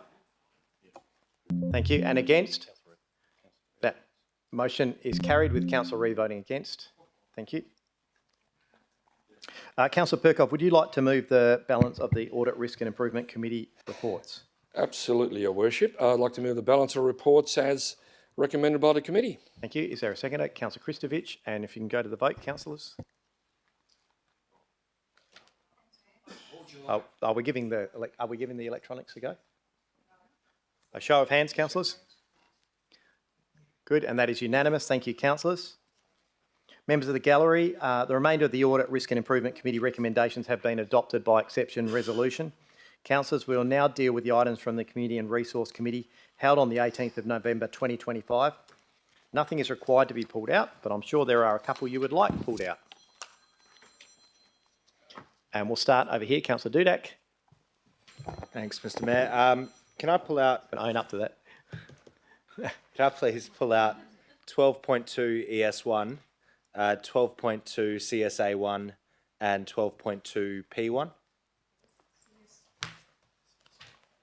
Okay, so I've got ES1 on 238. I've got CSA1 on 267. I've got P1 on 277. That's good. Councillors going around the table, looking, okay, and come back around. I've got Councillor Giudice. Yes, Mr. Mayor, I'd just like to pull out 12.2 SP1 on page 224. Thank you. Councillor Ree, that was the boardwalk. Yes, please. May I please have 12.1 RL2 on page 298 and 12.2 CD1 on page 309. And that's it. Thank you. Thank you. Councillors, are there any other indications this evening? Good. Let's go. The one we've all been waiting for, hey? SP1, 12.2 SP1, the Coastal Boardwalk Feasibility Study Progress and the Next Steps on 224, Councillor Criado as chair of the committee. Mr. Mayor, I would like to ask the Coastal Ward Councillor to be given this opportunity to move the item. Thank you. Councillor Christovich. Thank you very much, Mr. Mayor. I'd like to move the motion as was passed at the Community Resources meeting. Committee recommendation, thank you. Is there a seconder for the Coastal Boardwalk? Councillor Proud. Thank you. Is anyone opposed? Councillor Thornton. I will go to you, Councillor Christovich, to open debate. Thank you very much, Mr. Mayor. Can I firstly start by thanking Ms. Woolsencroft and Mr. Murphy and all of the people in the city for the amazing job they've done to get us to this stage. It's been a monumental task to get to this opportunity here to vote on the next steps for the Coastal Boardwalk. When this process started, I had a couple of requirements. One was to make sure that we dealt with this in the most professional manner possible, with the highest level of integrity, and allowed the community to have a say, so that we knew exactly what people had to think about this particular issue. And obviously tonight we've heard a lot of very intelligent questions, and it's pretty obvious that the community is well informed about what's going on down there with the Coastal Boardwalk. They have a very strong opinion about what they would like to see. We know that obviously through the consultation process, it's one of the biggest results we've ever had, with 2,499 responses, as opposed to 65 responses or thereabouts, or 75 responses in 2005 and 502, I think, in 2013. So the community has been strongly engaged in this process. They've made their views very clear. And what are they sent us a couple of messages, both the people for and against. And I'd like to thank everybody who's participated, both those that were for the boardwalk and those who were opposed to it. It's been useful to listen to all sides of the argument to be able to make an informed decision here today in terms of the next stage. Now, one of the things that people have obviously spoken about very strongly is about the cost and how much is it going to cost. Well, luckily, this particular motion allows us to get to that next stage. By getting that 15% design proposal done, we will know what the boardwalk would cost to build. So that answer will be able to be ticked by supporting this motion here today. The second part of it is the passion around the environment. And, we're all passionate about the environment, and, Ms. Kolb there and others that I've worked very closely with over the years. I'm passionate about working with all of our environmental groups, and all the ones that have rolled up their sleeves on the coast, I've been actively engaged with for many, many years. So point 2 allows us now to get that environmental sign-off. And the great thing about this is that it's done by an independent body. It's done by state government agencies, by professionals. Now, I know we hear about professionals mentioned here by people as they come up to the podium, but these people are employed. This is their job. This is the decisions they make every day, whether it's approving state government projects in A-class reserves, whether it's improving local government projects in A-class reserves or anything else. So we know that projects get built in A-class reserves all the time. So that's not, some new revelation that we found out. That happens all the time. It happens well. And of course, the third part, people are concerned about the funding. Well, this motion also says, well, you know what? We're going to go to the state government, the federal government, and industry partners to see what money is on the table. Now, once we've done all of that, and all of that information is collated, we will then be asked to make a decision on what happens next and what we're prepared to do and not prepared to do. So for us to be able to service and do what the community has asked us to do, we need to support this particular motion, because it allows us then to deliver the answers to all of the questions. Now, there's been a lot of numbers thrown around, there's been a lot of information thrown around, and a lot of it hasn't been accurate. Let's be honest, a lot of it hasn't been accurate, and people have been confused. But this gives us an opportunity to have relevant, factual information on the table. And I think that's very important. As a councillor, I like to be able to make a decision based on fact. Now, I know what my community wants. And, when I went to the election, I thought to myself, you know what? The anti-boardwalk people were talking about, we weren't happy with the consultation, we weren't happy with whatever, there wasn't enough people.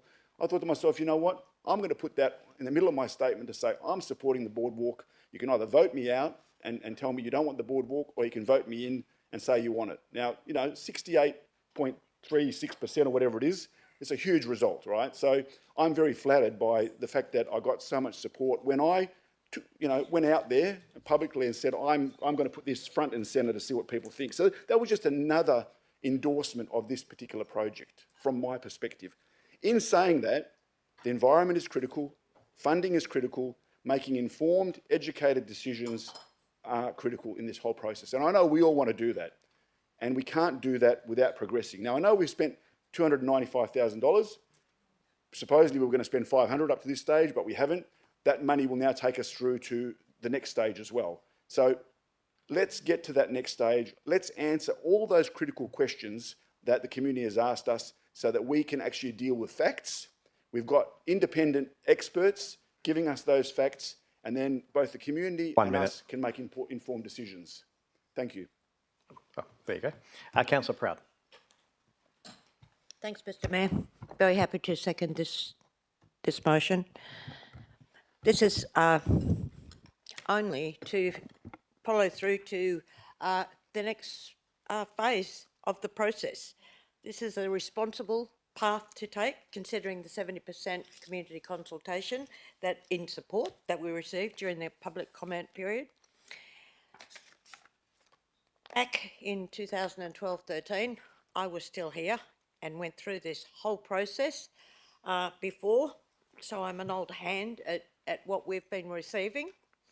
So many W residents were hugely disappointed when this project was stopped in its tracks back then, as was I. Residents and I totally considered it a lost opportunity at the time. It just got stopped. As well, not to consider the next stage would be a huge disservice to the officers. You all know who you are, and it affected many business units. All their time and effort would be totally disrespectful to them. Not only have they served us really well throughout this whole 12, 18-month process, they've also served the community very, very well, either those for or against. At times they got poorly treated, at other times they were patted on the back. You know, letting this go and kicking the can down the road just before we get to the critical stage of in making an informed decision, this would be absolutely irresponsible. Not to mention, can you imagine what the 70% of residents who supported this, councils killed this all of a sudden. They didn't even get to the stage where they could make a critical decision. They just let it go. They all caved. I mean, that's just absolutely irresponsible. And to venture down the path of option, what have we got now? We're on B now, A now, B now. Now I think we're on D now. I mean, we would have to go out to consultation all over again. We've already got an outstanding majority result. Some people don't want to believe it, but that's just the facts.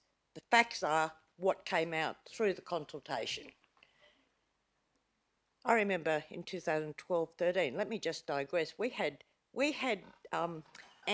people against from Warrnambool, that was in Australia, that's on the border down there, Victoria, South Australia way, Greenland.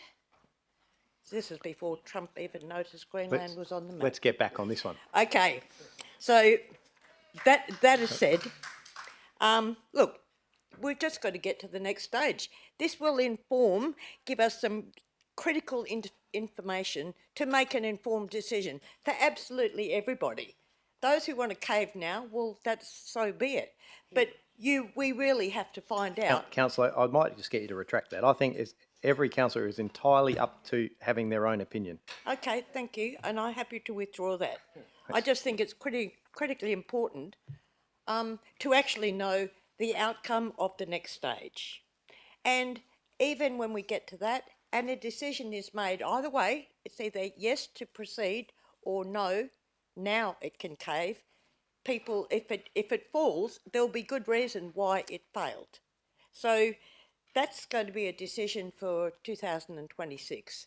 And I think we should take that step and follow through on the support and commitment and dedication that our supportive residents have given us. Thank you. Thank you. Councillor Thornton, you're opposed? I am, Mr. Mayor. I'm really struggling with this project. To be honest, I've got serious doubts about the economics, environmental and social aspects of this boardwalk. I've got 5 points to make. Firstly, the economic reality. The city's own estimate is around $25 million before any detailed design, before any environmental approvals and before any market escalation. If recent Infrastructure WA cost projections are anything to go by, major coastal infrastructure often blows out significantly, sometimes even doubling. This is not speculation, Mr Mayor. This is a pattern across WA. Secondly, the equity issue. Scarborough and the Coastal Ward have already received an extraordinary investment. They have the foreshore redevelopment, the new aquatic centre and the recent Hammersley Golf Course, as well as state-funded infrastructure and regular events supported by ratepayers. Meanwhile, areas like my ward, the Osborne Ward, Main Street and Stirling and the industrial area where they bring in the lion's share of the rates for the city, where thousands of businesses, workers and residents rely on local government, they continue to ask for basic urban upgrades like tree canopy, safer footpaths, safer suburbs, lighting and activation. I also want to make it very clear the overwhelming majority of conversations I've had with people in my own ward and businesses have indicated they do not want this boardwalk to be built. They see it as a non-essential infrastructure and they want to see greater investment in the Osborne Ward instead. Our city needs to be balanced in its investments and its priorities. Right now it is not with this boardwalk. Thirdly, the business rationale simply doesn't hold for me. Scarborough is one of Perth's windiest locations and Perth is one of the windiest cities in the world. Did you know that? On a summer's afternoon... Have you been to Geraldton? It's one of. On a summer's afternoon when the Fremantle doctor comes in, people leave the beach. They don't come and visit. In winter, it's even more windy and exposed and wet. A multi-million-dollar boardwalk through a dune system will not change these fundamental climatic realities. It will not generate the year-round foot traffic some may hope for. Fourth, the broader context. We are in the middle of a housing crisis, Mr Mayor. Economists are forecasting a potential economic downturn, even a recession within the next couple of years.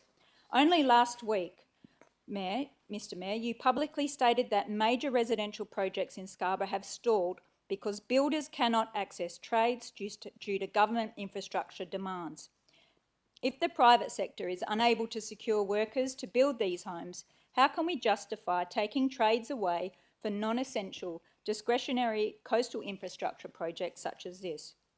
This is not the time for expensive follies, optional infrastructure that diverts skilled workers away from desperately needed housing supply. And finally, the environment. The proposal is located within an A-class reserve and a bush forever site containing threatened ecological communities. Over 1,032 verified electors have already told us, and this, mind you, was out without paying $16,000 for the responses. They told us clearly that they do not support building through this protected landscape. Our community has spoken loudly, consistently, and over many years, each time on this boardwalk. They have said no. For all these reasons, economic prudence, equitable investment, environmental protection, workforce constraints, and clear community opposition, I simply cannot support progressing this proposal across our dear A-class reserve. I urge my fellow councillors and you, Mr Mayor, to consider whether this is the right project in the right place at the right time. I believe the answer is no, it isn't. Thank you. Thank you, councillor. Good debate, councillor. Councillor Reid. Thank you very much. I'd just like to start with a comment regarding the groups of people that unfortunately they weren't told to councillors at a time. Those in support were the Trigg Scarborough Coastal Boardwalk Group, motioned by the Oceans, Good Sammies and Cahoots. Now, we don't know how many people are involved in that when we're looking at it across the board, knowing we have 245,000 people and we had 2,450 people do a response, about 1%. I don't know if the rest of the 99% of the people in the City of Stirling thought about how much it cost or even thought about it. But objecting, we have the Friends of Trigg Beach, the Friends of Trigg Bushland, Melonhill Bushland Group Committee, Stirling National Environment Coast Care Incorporated, Bush Not Boardwalk, BirdLife Western Australia, Friends of Duncraig Library Bushland, Urban Bushland Council, and the Honourable Dr. Brad Pitt. Could I ask, how many people do we think that those 9 groups that they were against the boardwalk in this particular location were? That's a rhetorical question, I'm assuming. If you've got the answer... My question is, you had 9 groups. They were classified as 9 submissions. So they represented hundreds and hundreds of people that weren't taken into consideration when you were looking at the for and against. That's my point. You have a group that can sit there and say, I've got 1,000 members, but we're looking at it as just one submission. And I don't think that's the right way to do. We have a very intelligent lady who spoke tonight, Ray Cobb, about she's been involved for years and years. She wasn't speaking for her, she was speaking for a group. You know, Mrs. Murphy speaking for a group. They're speaking for lots of people. And yet when we were looking at these statistics, we were saying they were only 9. I'm concerned about that, and I was concerned that we didn't get it earlier. The other thing I'm concerned about is Mr. Peters made statements regarding the letter from the Minister. I thought it was extremely odd that he wouldn't have the letter showcasing us. Also that Ms. Woolsencroft couldn't tell us about it either. And I thank the officers for acquiring it. And it's addressed to Mr. Peters, and it's signed by Ms. Cowden, the Deputy Director General, not by the Minister. And it does state, and it is not confidential at all, it doesn't state support for the boardwalk. It actually relates to disability services. I acknowledge your correspondence to the Honourable Hannah Beasley regarding support for the proposed boardwalk. Thank you for writing, expressing your views. Minister Beasley has asked me to respond. Now, we all know around the table, Minister Beasley, busy lady, but she writes it back to all of us. Access to the outdoors has benefits for everyone. Connectivity between places is important. A part of creating an inclusive community. Western Australia is fortunate to have stunning beaches, and we want them to be enjoyed by everyone, aligned with the vision for Western Australia for everyone, State Disability Strategy. I applaud your efforts advocating for the development of a safe, inclusive, accessible boardwalk between Scarborough and Trigg. As you would be aware, beach accessibility can be challenging, particularly along West Australia's natural coastline. Initiatives that create a more inclusive experience for people with disability to enjoy coastal activities. Councillor, you have 1 minute left. I'd like it extended, please. Yep, we've got 1 minute left, but I'd suggest maybe... I'll extend after that. You're opposing. I just finished, thank you. Okay, but you're talking for it at the moment. Including promoting I'm positive happy to perception. extend for 3 minutes. You don't need to. Thank you. I would encourage you to reach out to local peak bodies such as National Disability Services, Development Disability WA, Peoples with Disability, to promote the community consultation to their members. Wish you all the best. Now, that in no way says that the Minister supports the boardwalk. What it does say, like I think everyone in the audience, everyone around, I was on the Disability Services Committee for the City of Stirling about probably 25 years ago before I was a councillor. It is, and I was the patron of Sussex Lodge. It is important. Disability services are important. This was not an issue. No one has said people shouldn't be excluded and they should be encouraged. That is a concern. We're going off to a tangent, which wasn't the idea. So, Councillor, I'll rule to give you an extension of time. Thank you very much. Can I suggest... Finish that bit. Okay, but so far you've talked the whole time for it pretty well, and you said you're opposed. Yes. Yeah, so... And your point?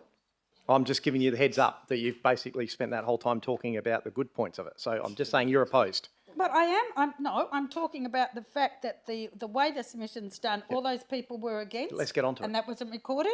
And if we're going to make a comment to say the minister was for it, which it wasn't, it was just disability, and disability goes Councillor, I'm across trying the to board. help you. You've only got a short Okay, extension. Please, so my please other get on. comment is, of the groups, the cost is not a priority of this council.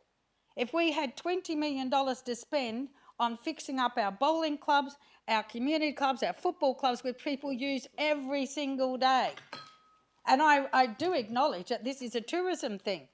What about the people? The people in Stirling will be paying for it. They've already paid hundreds of dollars already. You know, maybe the state government should just be doing it and we change what we're doing. But it's not a priority.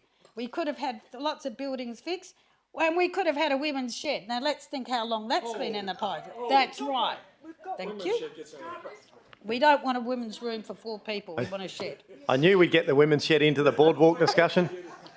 I was wondering when that would come up. Well, I like working with children card and police clearance. I don't forget. My other thing is that the more information, and I think this is it. One of the things that came out of the electors meeting many moons ago was the fact that everyone wanted a boardwalk. I don't think we're against a boardwalk. I don't think we're against providing disability services. What people are is where it's to be located and what it's on. That's the problem. There's too many questions that haven't answered. And we're supposed to be responsible decision makers around this table with $20 million plus. If I live long enough, I'm still waiting for the Stirling City Centre to be done. That this should be done. And we're not arguing about that. It's just where it is to be located and what's around it is what's important. And I think too, the staff across the board, I mean, they've got so many other things to do. Asbestos is a good one, you know, let's not forget the basics. And we're working on lots of projects. Look at our wetlands. We'd love to get our wetlands sorted. Just look at Spoonbill Lake. And I won't even go to the fact of what's in the Doubleview Ward and what's not. I had someone tell me we were cash cows for everybody, and I said, that's what they say in Quarrama, but I'm not going there. Also, the thing is, Professor Judith, which I discussed last time, we're paying a professional person who's been doing the boardwalk, who's been doing our coastal strategy, looking at the issues, providing information to us, and this is one of the things that happened when Waterman nearly went down. All of those things, she's been fantastic. And then she sits there and says, don't put the boardwalk there, and we ignore her. Yep. That I don't understand. Other thing start is... to wrap up, Councillor. Pardon? Start to wrap up now. I am. The other thing is, which I know around the table this is not in everyone's favour, but, you know, the government sat there and said, Bush Forever sites are for a reason. Bush Forever. It's in the title. I don't know why we forget that. But they were gazetted by state government for a reason. Planners even agree. Comes under the planning. Why are we building on Bush Forever sites? And we're building environmentally on A-class reserves. It goes against our whole sustainability, our succession plan. That is totally why we shouldn't do that there. But yes, boardwalk, somewhere else. We can have options. There's no reason. And that's another thing. The state government says on Local Government Act we should actually have 3 options, 3 quotes, 3 opinions with whatever we do. Last 30 seconds. And we come to this and yet we don't. And in the electors meeting, they asked it for us and it wasn't done. And I think that's enough. Although I could go on. You covered a fair bit. Thanks, Councillor. I've got Councillor Perkov and then I'll go to you, Councillor Giudice. Thank you, Mayor Irwin. I'm going to go down a different track. There's going to be some nice stuff and some not so nice stuff. Please pull me up anytime you want. Around about early August, when the public consultation period went out, I know that the local member for Scarborough, Mr. Stuart Aubrey, wrote a beautiful post on social media. I'm just going to read 2 paragraphs. There's a reason for this. Mr. Mayor, I'm pleased the city is undertaking a thorough process to determine the feasibility. Considering community perspective, I encourage everyone to explore the materials and provide feedback now that public consultation is open. I also remind everyone that whatever your position is, that we all want to see the best for our community, and I strongly encourage respectful debate. Far from it, Mr Mayor, far from it, I tell you. And I'll tell you why. The direction of public opinion, as it happens... Be careful, Councillor Perkle. Yes, look, I'm not going to mention anyone in particular, I won't. And how it weighs on councillors and officers is very important. I just want to give yourself, Mr Mayor, and our councillors a bit of an insight on what can happen behind the scenes. It's a item that was very much out there in the news, social media and so on. I was bitterly disappointed with some of the tactics. Let's put it this way, there was three groups.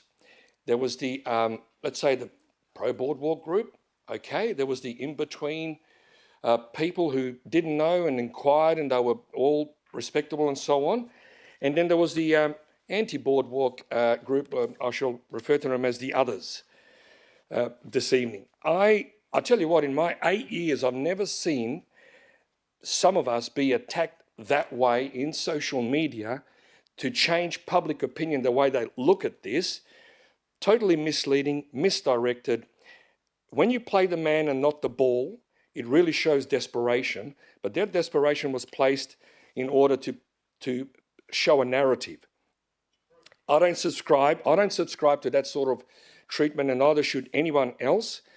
The irony of these attacks and so on is... Councillor, can I suggest we get back onto the this result? topic? Yes, sure, Mr Mayor, I'm coming to the 70%. The result of the election was just ironically 70%, same as the public consultation and so on. That was the margin. Very, very pleasing. Now I'm going to get to the nice parts. Much has been said about the safety and the cost of what we're looking at. Okay, fair game, no worries. But if you've ever been to Kakadu where they're building, guess what? They're building the 4th or the 5th walkway so you can get around there easier, have a look around.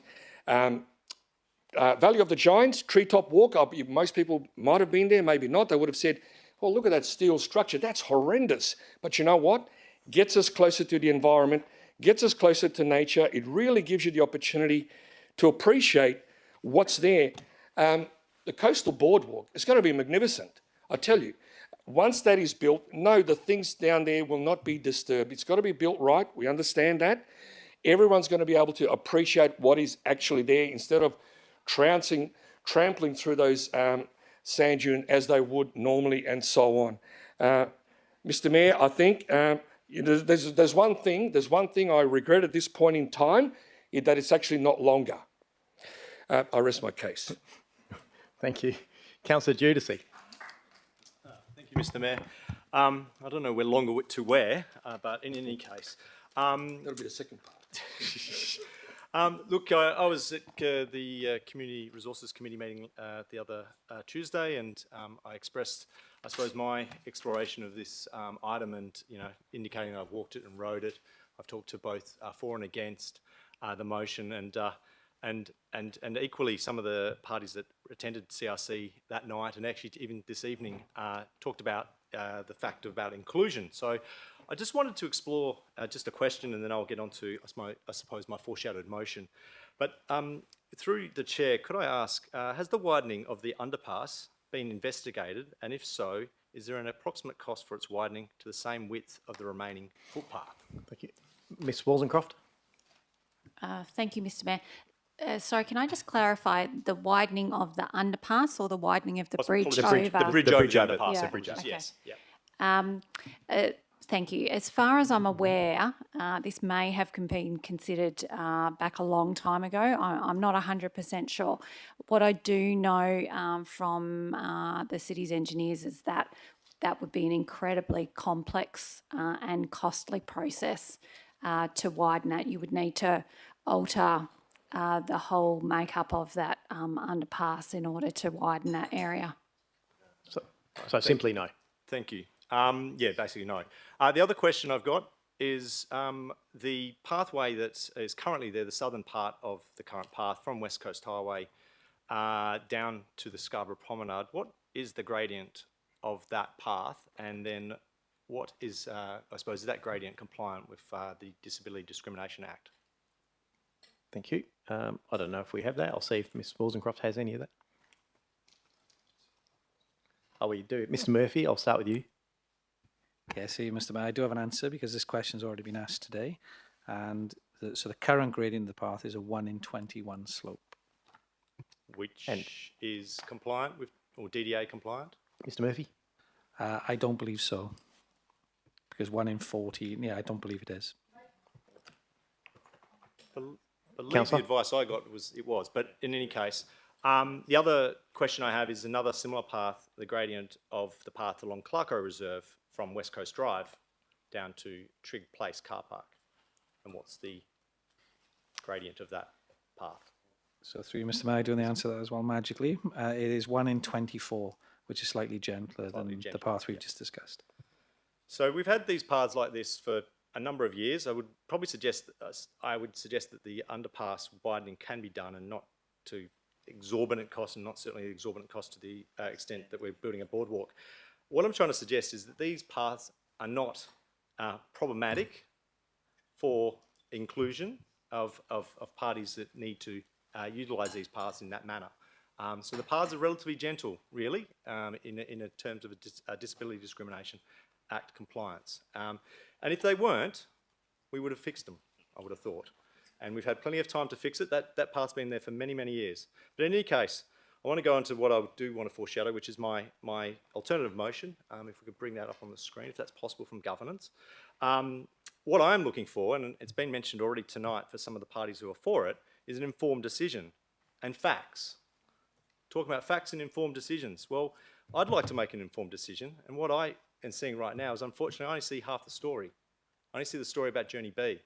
And when we talk about Journey B and we talk about A, B or C, whatever it might be called, I'm talking just about an alternative journey. So Councillor, what I will get you to do, you can quickly just mention this, because then we'll go back to the substantive. Thank you. So if you'd like to mention this, and then you can do your debate. Correct. Yep, no worries. So yeah, what this foreshadowed motion seeks to do is to further the current actions and activities so that we can actually have that spring survey completed and use that assessment against the implications on Journey B, but equally allow time for us to prepare a detailed assessment of an alternative journey that avoids significantly severing the coastal reserve, with this alternative journey to be completed to the same rigour that has been applied to Journey B. And so that we can then bring that back at a later time, be presented to council, so we can actually compare both those journeys to inform our council to So actually now make if we can a get the substantive motion appropriate back up, and decision. you can continue to debate. So, as I say, unfortunately we have only half the story. From my perspective, we've done a great body of work from the consultants for Journey B, and our officers have done a fantastic job in facilitating that. Unfortunately, we've only got pockets of information for an alternative journey. And when I talk about Journey B is one journey now on a page, but I can tell you that the consultants been involved in this have done a number of variations of Journey B, and it's Journey B through to version 10 or more, I dare say. So when we talk about many versions, I think that Journey B has been an iteration over time. And, you know, quite rightly, we're trying to get it along a pathway to get best views and get the outcomes that are desired for this path. But we haven't given that same journey, or I suppose, approach to the alternative journey. And that alternative journey has been coming, I suppose, in terms of commentary from a lot of the community. Councillor Reid touched on a number of the groups that have actually made submissions through this consultation process. We had 12 interest groups, a number of individuals as well, obviously, and obviously probably would have put a lot of effort in. Unfortunately, we only got summaries, but post the CRC, we did get all those major summaries from the major groups, and I won't repeat them, but both for and against. And I can say that the for put a lot of effort in as well. And I've read some of the work that Trigg Scarborough Coastal, some of it, I read it all, Trigg Scarborough Coastal Boardwalk Group, a lot of work there, a lot of professional work. And equally, on the other side of the argument, a lot of work there. And what I want to point out is that some of the work that was done by these parties is just incredible amount of knowledge they've put into this environment, this reserve specifically, and the surrounding reserve. We had Ray Cole tonight come up. She's decades, 20 plus years, supporting Stirling Natural Environmental Coast there. That is amazing, and that's one person. And I know, I suppose, from my ward, we've got people like the Friends of Inglewood Triangle and the Mount Lawley Golf Club, that it's a week-to-week labour of love, intensive work, and that's in, I suppose, 20 k's away from the coastline. The coastline's environment is significantly different much harder work. You go out there today and we can look at our coastline right now and where we've tried to plant, or some of the coast care groups have actually planted in those areas. A lot of these plants are dead. They just don't survive. It is such a harsh environment. So to sever, I believe, the reserve in this fashion is not going to be good for the environment. But what I do fear or feel is that we just need to look at both of those journeys. So I think, and my belief is, it's being respectful for both sides of the discussion that we do look at the two journeys. So one more question, because of my foreshadowed, I'm looking at a similar assessment to that undertaken by Journey B. Remembering we've spent $290,000 to date, we propose to spend over $200,000 and go over budget that we had 18 months ago. In the last annual budget, we agreed to $500,000. We will go over that if we continue with this motion. Could I just ask through the chair, what would be the potential cost if we were to do a similar rigor to Journey B as this alternative journey? Ms. Wollstonecraft? That's through the Mayor. Thank you for the question. I'm guessing the cost would be very similar to what has currently been spent on the project. So we know that the amount spent for UDLA was roughly around $92,000. We would need to conduct another economic impact assessment on top of that. I think we wouldn't need to do another environmental assessment, so that money would not be required, but then potentially another consultation process. Councillor? So a dollar value, perhaps? If that's all right? Ms. Wollstonecraft? I would say probably about 180,000, 200,000. Councillor? Well, it's a little bit different to what I got earlier today. It was about 100,000. What I'd like to say is that I think $100,000 is well worth spending. We have got a significant investment. It's already been talked about by a number of councillors, a number of parties that have come tonight and submitted. 20, 25, if it's 15, it's still a significant investment, significant resource that we're putting towards putting our own money and labour into. We need to consider and be informed about an alternative journey, as I'm talking to. A comparable and a comprehensive assessment of both Journey B and an alternative that does not sever the coastal reserve has been advocated for, as I said before, a number of community groups. I will ask you to wrap up, Councillor. I will. Yep. Okay, and members of the community. And to undertake the comparison demonstrates good governance. That's all I'm looking for. The deferment of the decision now, where we are not in a crucial stage, so we're not at the clock, there's no urgency, it allows for a comparison to be made with, I suppose, hopefully, sound support, be it Journey B or alternative journey that I'm seeking. We can then go forward with a transparent approach to help determine the best journey, aligning with the city's broader strategic goals such as connectivity, safety, ecological preservation, activation and financial sustainability.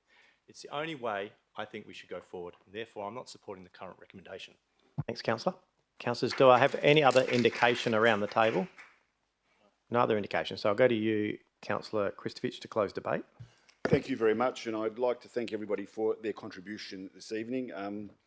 I'm happy to say that I haven't heard anything that we haven't already heard many times through the gallery, and that hasn't been answered quite comprehensively, both through the paperwork, documentation, all of the reports and all of the answers that have been given.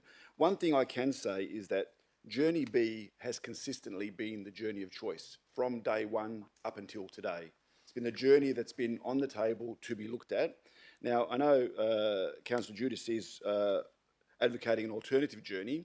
As we know, last week at CRC, he was advocating for Journey A. Then he found out the community didn't support Journey A anymore after supporting Journey A for so long, and they were supporting Journey C, but of course none of us know what Journey C is. So as an alternative journey, I'm able to gather from that Journey A obviously isn't the preferred alternative journey, because otherwise it would say A. Journey C isn't the alternative, because that obviously isn't there. So the alternative is obviously Journey D, whatever that is. Let's get back to Journey B. Okay? Now, I'm not sure who's going to make that decision about what this alternative Journey D is or how it's going to look like, but I think it's a perfect example of where we're going all over the place, and we've lost our focus. The focus and the narrative I heard around the table is we want to know what the design is and how much it's going to cost. Tick to point A. We want to know whether it's going to be environmentally damaging or whether it's going to be approved by the relevant authorities. That will be done in point 2, tick, we've got that information. We want to know where the money's coming from, tick, point 3.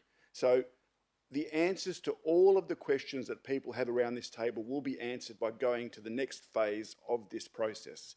And once we get through that next phase, it will confirm or otherwise that Journey B is the right journey, it ticks all the boxes and it meets all the criteria, or it doesn't.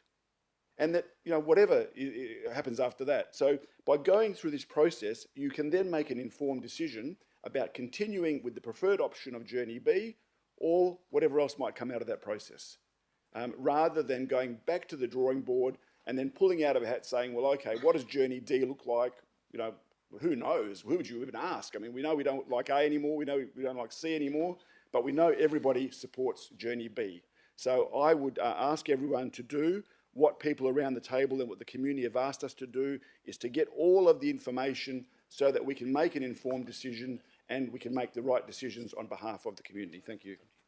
Thank you. Thank you very much for that closing of debate. Councillors, can I remind you, the motion on the table is those 3 points. It's to note the progress of the Coastal Board feasibility study, endorsing the proposed next steps, which include the 15% design and seeking external funding. There is a foreshadowed motion from Councillor Giudice on the table if this motion is lost. So I will put the motion, move Councillor Kristovich and second Councillor Proud, to the vote.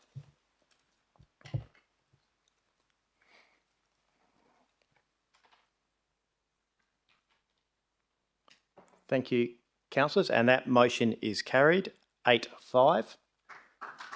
That's 4, we have councillors Dudek, Ferrante, Hatton, Kristovich, Olo, Perkoff, Proud and myself. Against, we have councillors Criado, Giudice, Iron, Ree and Thornton. Thank you, councillors.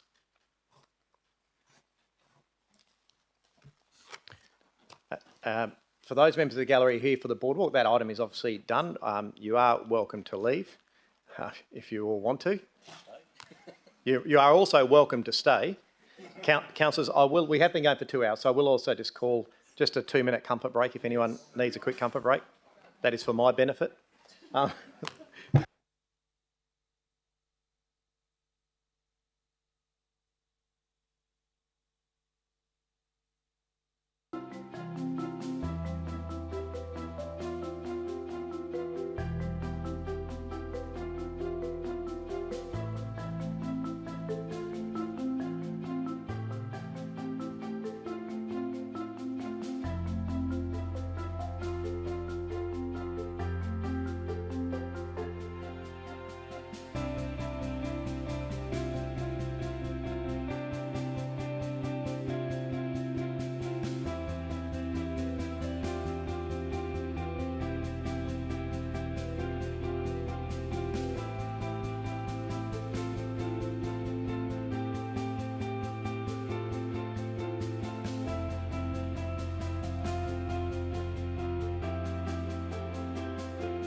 Has been pulled out by Councillor Dudak. I will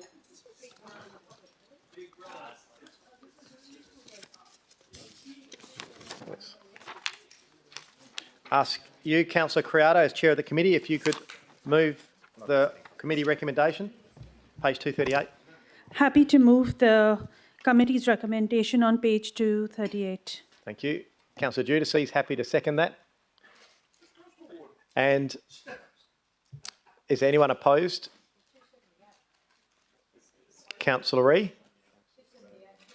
Thank you. Councillor Criado as Chair of the Committee. Councillors, thanks. Councillor Criado? I have nothing further to add to this, Mr. Mayor. Thank you. Councillor Giudice? Yes, Mr Mayor, nothing further to add. Thank you. Councillor Ree? Yes, thank you. As I said at committee for those that attended, and to all the busy people in the public gallery, I just think that I'm really concerned. I look at some of the reports, what City of Perth and other councils have actually stopped them. And yes, not all these accidents are caused by the ones controlled by local government. There's a lot of people out there that are personal scooters and that don't do the right thing either. I know, I understand that. But I actually think that we need to show some initiative here and stop it, even though that we're getting money for it. Like we're just saying about the boardwalk, will we have actually a control on it that they don't go on the boardwalk? We might say they can't go on the boardwalk, as Mr Mayor said earlier. Councillor, I'm going to ask you to get onto the topic of this one. This is an extension for 2 years. It's not about scooters. I know, it's an extension, which I think Of that the contract. So let's just get onto the subject. Well, that is the subject. The boardwalk is not part of the contract. No, Clearly it's not. you said, Mr Mayor, I quote, no pedal power on the boardwalk. So I presume no electric scooters and anything else. So what I'm asking you, if the boardwalk come to fruition, are we going to sit there and say these scooters can't go on the boardwalk? Question one. It's irrelevant, Councillor. I'm not going to answer that question. It is irrelevant. This is a contract extension for 2 years, during which time there is no boardwalk, and I can't imagine the boardwalk will be finished. So, if you'd like to talk about the extension option of 2 years for the contract of the e-scooter share scheme, please talk about it.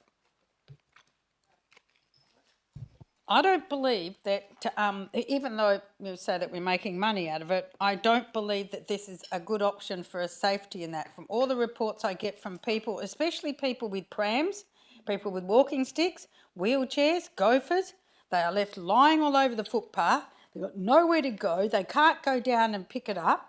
It's actually becoming more of an issue. And yes, who reports that? Reported to nobody. They just got to try to get around it. You know, I mean, we can't get our security going out there and picking up, e-scooters for wherever they lie. So I still think this is an issue. I don't agree with it being extended at all, and I do have deep concerns for our pedestrians, etc., and our disability services people. Thanks, Councillor. Okay, is anyone else who'd like to speak on this? Councillor Dudek?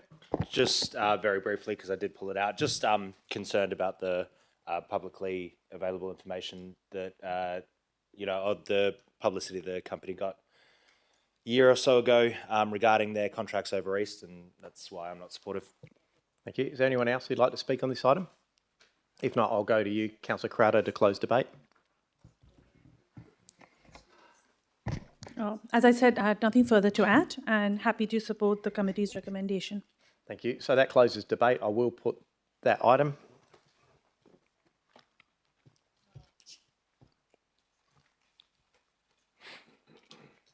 And we're just waiting, I think, for one more. Councillor Ree, is your vote?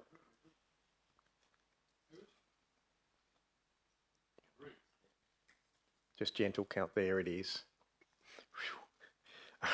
That motion is carried 11-2, with Councillor Ree and Councillor Dudek voting against, all other councillors voting for it. Thank you. We'll go to item 12.2 CSA 1. It's a closed circuit television principles. It's been pulled out by Councillor Dudek. Councillor Crowdo, as Chair of the Committee. Mr. Mayor, I'm happy to support the committee's recommendation as detailed on page 267. Thank you. Councillor, is there a seconder? We've got Councillor Proud is happy to second that. Is there anyone against? Councillor Dudek? Councillor Crowd? Community safety and security is one of the top 3 issues in a number of wards, particularly in the Balga ward.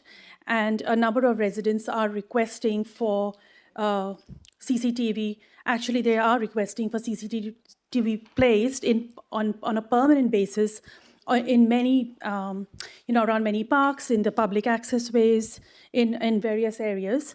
And I think the officers, the principles that have been outlined in this have been well thought through by the officers. It was discussed also in the crime prevention group, etc. So I'm fairly comfortable with the principles as outlined in this report.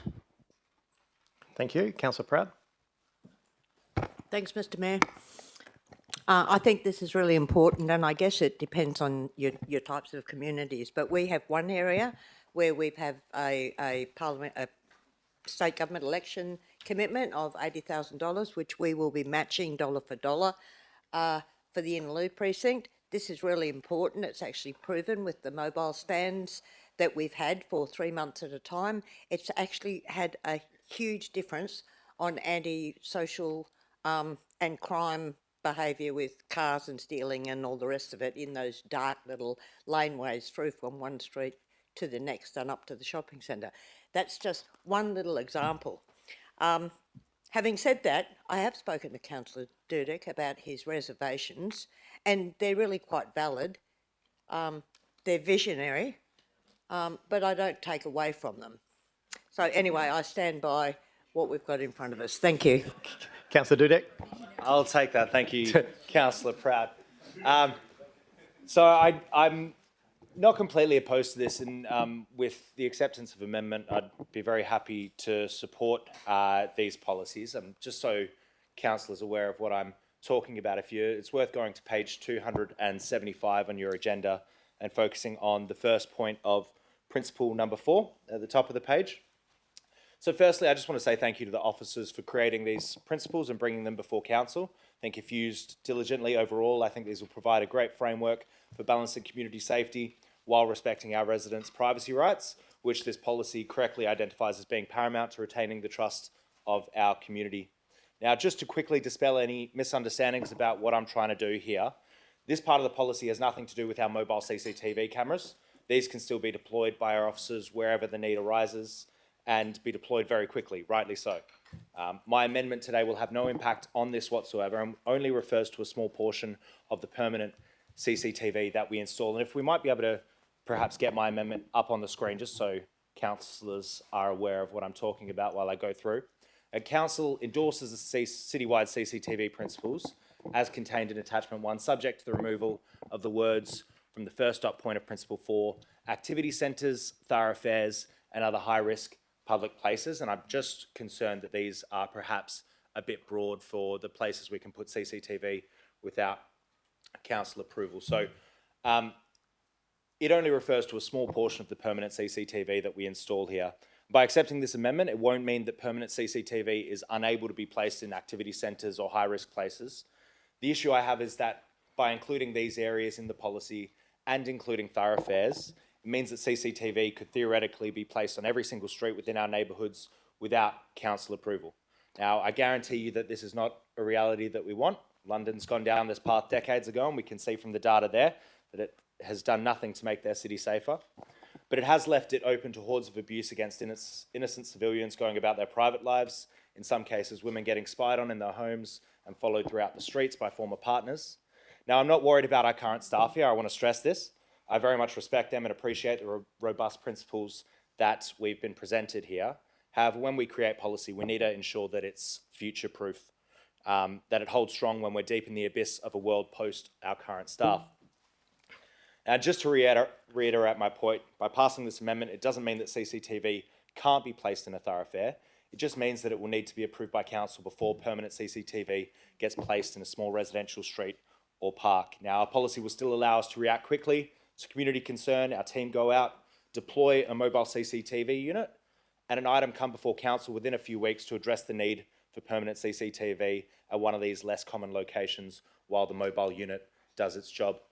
So I hope you do support my amendment here today, as with So before you go on, so I think the way I'll handle this is it's fairly simple. Rather than go to debate on this, if I maybe go to Mr. Quirk just to provide advice, because I know you gave him the information. Yeah. If Mr. Quirk can provide a bit of advice on their comments on this, then I can ask the mover and the seconder if they would accept it. If not, I can see if there's a seconder for your amendment. So maybe get yourself or Mr. Mullins, whoever you prefer. Through you, Mr. Mayor. Look, whilst we certainly understand and appreciate Councillor Dudek's position, our view is that a large proportion of the city's current CCTV network is in activity centres, thoroughfares and high-risk places.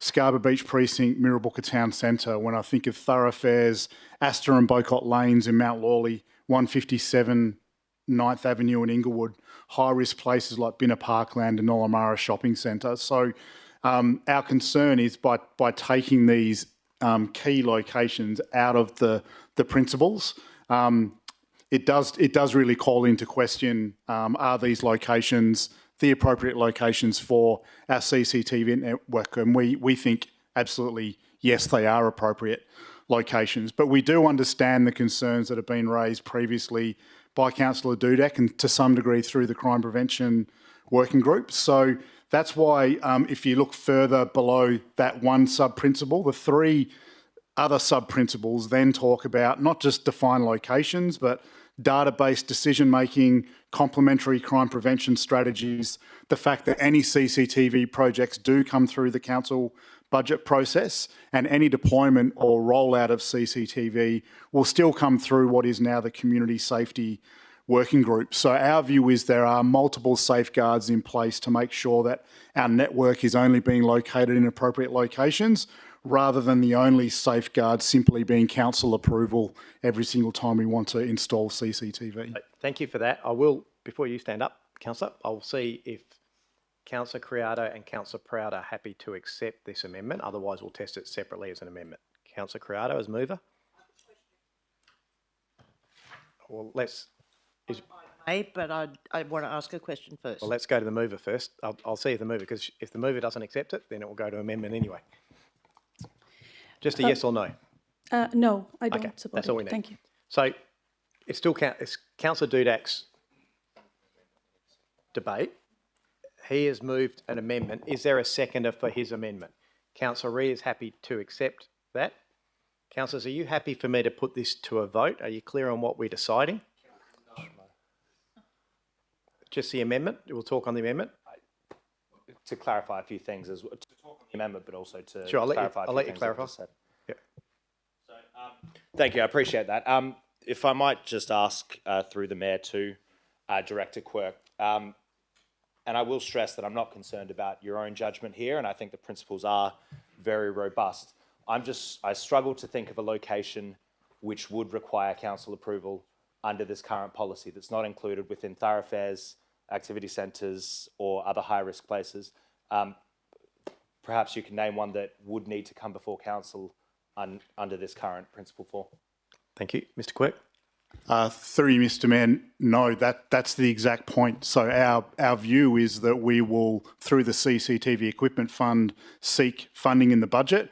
Where possible, where we know what CCTV networks we want to extend, we will articulate those in the budget. Sometimes we won't, and it will just be a pot of money if we don't quite know what hotspots will arise.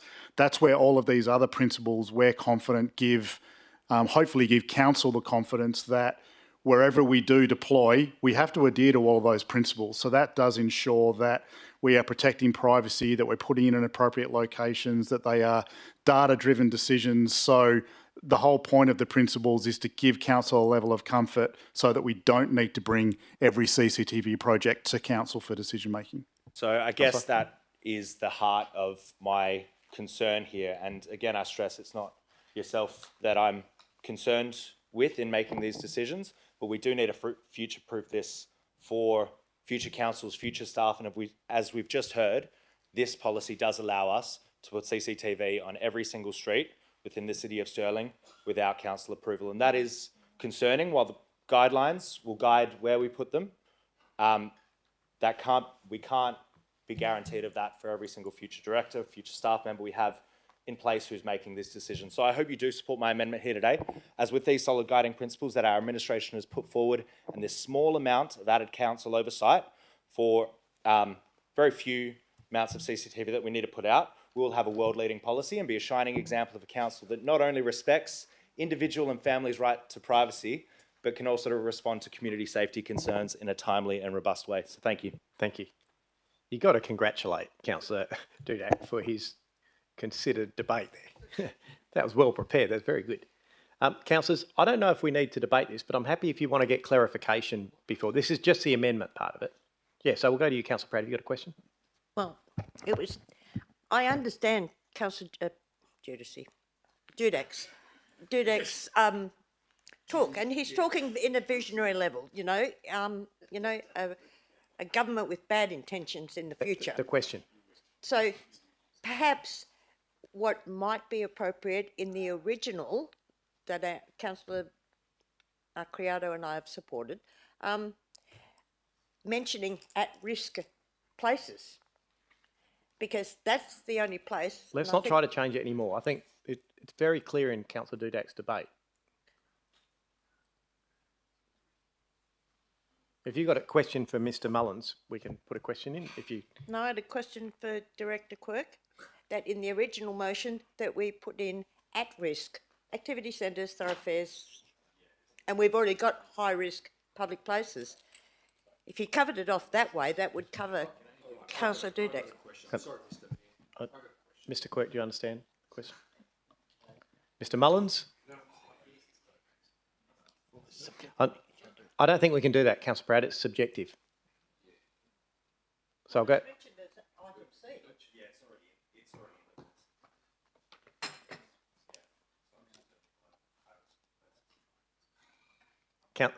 Mr Quirk, we'll see how we go. So through you, Mr Mayor, again, we're focusing on one of the sub-principles of the 8 principles. There are other principles that or sub-principles that help define what a high-risk public place is. Largely, a high-risk public place will be determined by our engagement with WA Police. That'll be data-driven, and also data from community safety. Ultimately, sub-principle 3 under number 4 is all about making sure that, sorry, I should say B, is all about making sure that it's data-driven decision-making. And data-driven decision-making is what will help identify an area as at-risk or high-risk. So I think it's problematic with simply putting that in front of all of the potential locations. That's why 4.1 is about locations, 4.2 is about data, 4.3 is about crime prevention strategies, and 4.4 is about engagement with council through the budget and through the community safety working group. So there are multiple mechanisms for the city to make a determination on expanding our CCTV. Councillor Frandy, you had a question? Yeah, Mr Mayor, mine's just a quick question around if this was to go through, would it affect federal funding programs that are targeted to these areas? So would that cut our funding out if we were to support this? Mr Mullins? You've come all this way. Through you, Mr Mayor. As we understand it, the federal funding for these type of programs doesn't exist anymore. There was funding previously, but there is no federal funding available for these type of CCTV infrastructure programs anymore. My understanding is that Councillor Dudak's amendment won't affect the funding mechanisms. It just affects the decision-making part of who approves it. Councillor Kristovich? Thank you very much. Just a question. So how many CCTV cameras have we installed in the city that have not been visible to councillors either through the budget process, through community expectations, or through the working group? Mr Mullins? Through you, Mr Mayor, I don't believe there's been any installation of in my opinion, I don't believe there's been any CCTV installation on a thoroughfare or a new installation that's not at least gone through the Crime Prevention Advisory Group to inform them about what we're doing. So yeah, so there's oversight from an advisory group to council. And just in terms of our current CCTV network, I suppose how many cameras and how many locations do we currently have them in? A rough idea. Mr Mullins? Through you, Mr Mayor. So we have 39 locations and circa around 650 cameras. Okay. And in your opinion, are there currently on the books any activity centres, thoroughfares or high-risk public places that you have the intention or the desire to put CCTV cameras over the next 12 months? Mr Mullins? Through you, Mr Mayor, no. The short answer is we are doing some current things around the Mirrabooka Town Centre, so at the hub, to increase some cameras. So that's an activity centre. We did recently do some fixed CCTV on Manning Street in Scarborough because that's a thoroughfare there, so that's within an entertainment precinct. Yeah, and finally, I suppose, through the budget process, we can obviously cut funding to parts of that program if we don't like where the cameras are being proposed through the budgetary process. So I'm quite comfortable with that. Thank you. Thank you. Councillors, are we clear on where does Councillor Hatton? Is this on the amendment still? Yep. Just a question about a bit of wording in 4.1. At the end of 4.1, it says, unless otherwise agreed with council. Can that be explained to me, please? Yeah. Mr Quirk? Through Mr Mayor, quite simply that means if we're looking to install CCTV that isn't in an activity centre, a city facility, an entertainment precinct, a thoroughfare or a high-risk public place, then it would come to council. You will note that we don't talk about public open spaces there. The city does not intend to put cameras in our parks. So if for some reason we were proposing to put a CCTV camera in a park, that would come back to council because that's not covered under 4A. One further. If by chance a particular councillor objected to the placement of a camera or CCTV and was quite adamant that that shouldn't happen, would that councillor need to put a motion across the floor here? In their ward? For their ward. Mr Quirk? Through you, Mr Mayor, that generally doesn't happen. I mean, first of all, the decisions around the CCTV deployment in a mobile sense or permanent CCTV is data-driven or done in collaboration with WA Police. So ward councillors are generally involved in those sorts of conversations. It's normally a hotspot. Councillor Proud talked about Morris Place. We know that's been a hotspot. We know it's got cameras and therefore we're upgrading the cameras. So I think it would be a very unlikely scenario where a ward councillor would not be aware of or concerned about a particular location to the extent that it needs CCTV, knowing that before we get to that point, it would have had community safety attendance, WA police attendance, crime statistics, more than likely community interest. Therefore, the ward councillor would generally be fully across that already. And finally, maybe, Mr Mayor, the interpretation or definition of thoroughfare, could I just have the city's definition, please? Yes. Mr Quirk? Through you, Mr Mayor, I'm just taking it from our thoroughfares local law. A thoroughfare means a road or other thoroughfare and includes structures or other things are pertinent to the thoroughfare that are within its limits, and nothing is prevented from being a thoroughfare only because it is not open at each end. Yeah, that's not my definition, but that is from the Local Government Act. So it's every street.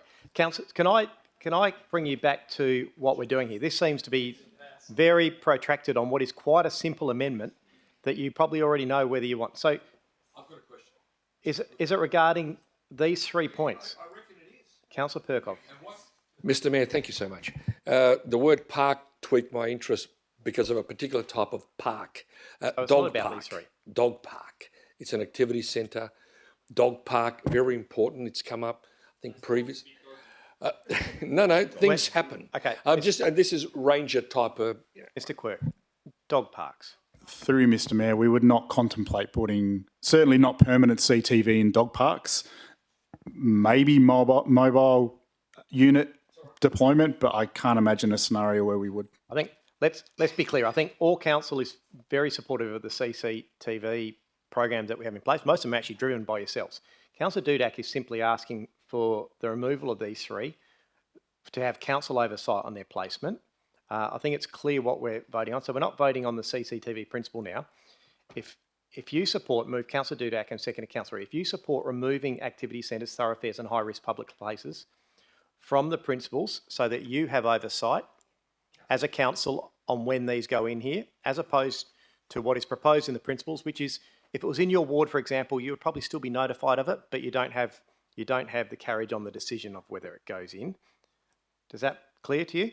So we're voting just on the amendment. If you support Councillor Dudak in removing these from the principles and you want to have them here at council, vote for. If you're happy with how it was presented previously, you vote against. I'll put it to the vote. Clear as mud.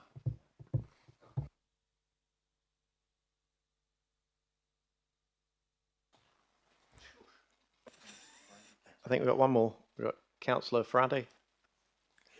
Thank you. Thank you, councillors.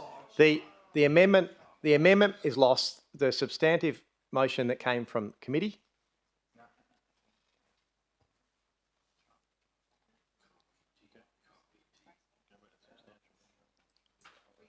Can we have that? Can we have the committee recommendation?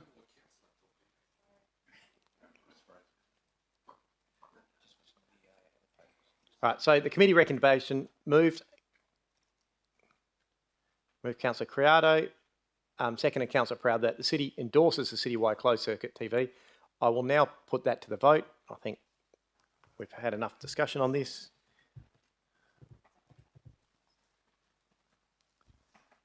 Thanks, councillors. That motion is carried with, I'm guessing, Councillor Dudak voting against.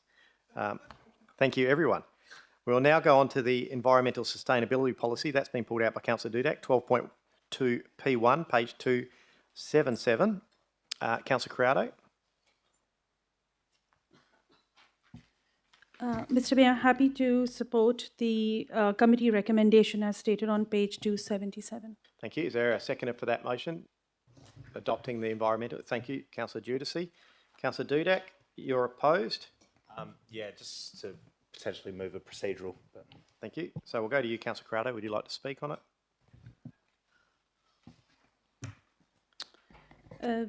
No, I have nothing further to add. Thank you. Councillor Giudice. Thank you, Mr. Mayor. Look, I suppose this deferral, I think, is what Councillor Dudak's seeking. Sort of came on a bit late, and I've read what he stated. But I mean, this was presented previously at an environmental advisory group with a number of community members, and we had a very, very sort of, I wouldn't say robust debate, but we did talk about this at some length. And I have had a read of Councillor Dudak's comments, and I don't think it does go to the point of, I suppose, forcing councillors to commit to this. It's a guide. They are commitments. I appreciate that, sustainability commitments, but they are not in the fashion, and I think we have to slavishly follow them to the extent that perhaps Councillor Dudak is concerned about. But I'll hear what he has to say. Thank you. Councillor Dudak. Well, thank you. I do encourage councillors to read the proposed policy, compare it to the current policy we have in place. I think our current policy here is satisfactory in providing a descriptive decision-making framework which we can use to guide our decisions as elected members. The new proposed policy, I believe, is very prescriptive in how we actually need to vote on certain issues. And it seems we would be in breach very often by not consulting certain groups on every single decision we make, and even by not advocating for funding for local government sustainability initiatives, it says. I understand the desire to update this policy to better align with the new local government reforms, but I believe the language of the policy probably needs to be better changed to match the previous policy. I do just note we've had a very large agenda at the previous Community Resources Committee and today, so we probably don't have the time to deal with this and go into the intricacies. So I'm just looking to move a procedural that we refer this to the next Community Resources Committee meeting on February 17th. I've got Councillor Ferrante happy to second that. That is a procedural motion. Given that, doesn't need debate, so it's a referral till next CRC meeting. So I'll put that to the vote.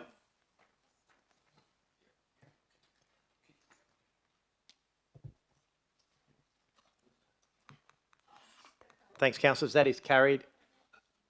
with Councillor Thornton voting against, other councillors voting for it.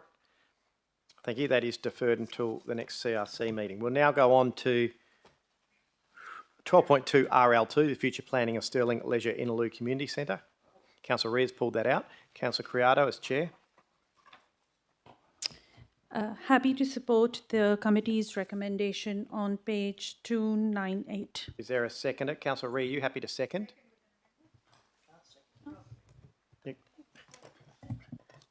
Well, what is your amendment? Is it a simple change?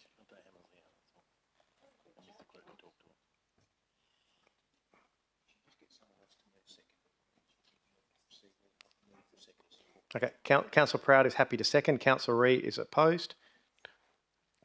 Councillor Criado, would you like to open debate, or are you?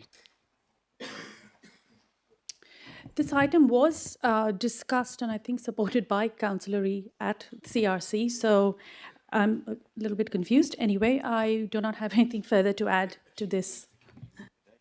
That's all right. Councillor Proud, you're happy to hear further debate. However, it has already been changed with the second condition being removed at committee, not by myself. Thank you. Thank you. Councillor Ree, let's hear. I don't think you're opposed to it, so let's hear what the issue is. I'm not opposed to it, I'm just opposed to some of the wording in there, is that, you know, I put up a motion for the hub to be, for the art centre to be at the Stirling, part of the Stirling City Centre. I'm a bit concerned how it wasn't mentioned anywhere in this document. But, however, what I'd like to change it with is taking the Hamersley Community Hub out, because this $4 million is by the Stuart Aubrey, the local member, that is for Innaloo. It is not for Hamersley. And people are a bit concerned about that. They're also concerned about the comment that says Stirling players will be just used for rehearsals and storage. That was very concerning, considering they owned the land right here, and they, through the kindness of their heart, 24 years ago, went to Innaloo so that we could build here, and the presses that they were coming back. So that's not the intent of what the local member of parliament wanted to do. It's not the intent the community wanted to do. And although I did change it, the second recommendation the other day, and permitted this,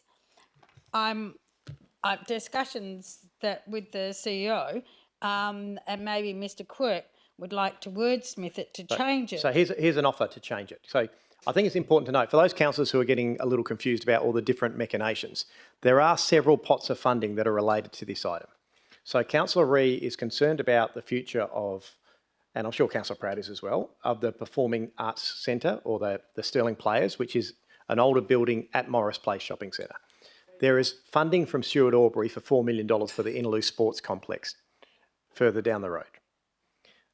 The intent of that is that $4 million will go through planning and may well include other clubs or groups into it to make it a significant development. So I think Councillor Ree's intent is that could it be considered that the Stirling Players move there, perhaps? My intent is to keep the Innaloo money in Innaloo and not take it to Hamersley. Yeah, we haven't got anything. No, but that's what I want to clear up. No, but that's, so let me, so I'm not wrong yet. So I'm not wrong. Let me finish. Let me be very clear. The $4 million from Stuart Aubrey is for Innaloo for an incredible sporting complex and community facility. So the intent was, because I know there's concern sometimes that Stirling Players have a facility on their own and community can't access it because of their equipment. The community facility would be the new facility, which is in Innaloo, provided funding by Stuart Aubrey. The Hamersley Hub is a separate project funded by the member for Kingsley, another $4 million for a significant performing arts centre. The intent of this, and the reason Hamersley is included in it, is to suggest that Stirling Players can still have their facility and do all of their rehearsals and all of their smaller plays or whatever they want in their facility, as they have always done, and perhaps still have some sort of upgrades in the future. But Hamersley Hub will be a significant investment by the state government and this council, I'm sure, that will be a centre they can actually do performances at a bigger level. That was the intent. So if it needs clarification, that's fine. But we can give you an amendment, if you'd like this one, that takes Hamersley out of it, if you're concerned how the public are reading it. But they are different pots of money. So So the Sterling notes, no one's moving. No one's being asked to move. No, this is a different, so there's another arts community group at Hammersley. There's no one's been asked to move. Councillor Ree, this is the wording you've been provided. Does that help you? Yeah, oh, look, I'm happy to move the second one because I think the So- whole title is So about let's Inaloo, foreshadow that one. and people have got very confused. So I'm foreshadowing that. I don't think people have got that confused, but But the I think community's got very confused, especially in the report when it says that the Sterling players will not be there, they'll only be there for rehearsals. That upsets them. Also, where it's got the financial, it says any cost budget related to Inaloo Community Centre identified presented. It still comes back to Inaloo, and yet our actual title says Hammersley. People did get confused. What I'm saying is they keep the money in Sure. Inaloo, and Yeah. that is the minister. That's Stuart Aubrey, MLA, intent. Yep. That's all I'm trying to So, do. so councillors, what we've got is a foreshadowed motion. So what we can do is we can put Councillor Criado and Councillor Proud have moved the original motion. If that is lost, then we'll have the foreshadowed motion that is exactly the same, only just removes the Hammersley wording. It doesn't change the intent of anything that's happening. My strong recommendation is we do this the easy way. I will put the first motion to the vote if it is lost. Wait one moment. The mover and seconder might be happy with the foreshadowed and just exchange it.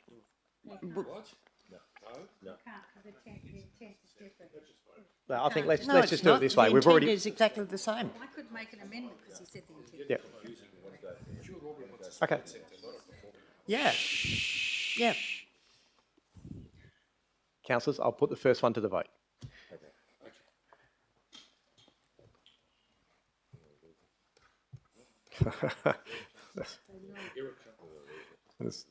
I thought you meant Okay. So the red one. that is lost. We will now go to the red one. Move Councillor Reid, seconded Councillor Proud. The council notes any future improvements to Stirling Leisure Inaloo Community Centre will be informed by the Inaloo Sports Club redevelopment as well. And secretly, we know that the Hammersley one will as well, but we won't say it. So it's fine. So Councillor Reid, Councillor Proud seconded. I will put that one to the vote.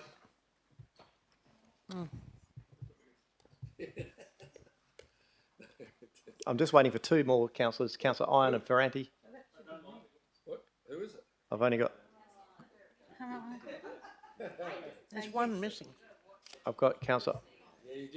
Thank you. That motion is carried. We have Councillor Hatton and Perkov voting against it. No, we still get our 4 million, you know. We still got our... Just to make a point. Okay, councillors, thank you for that one. Now, please, if I...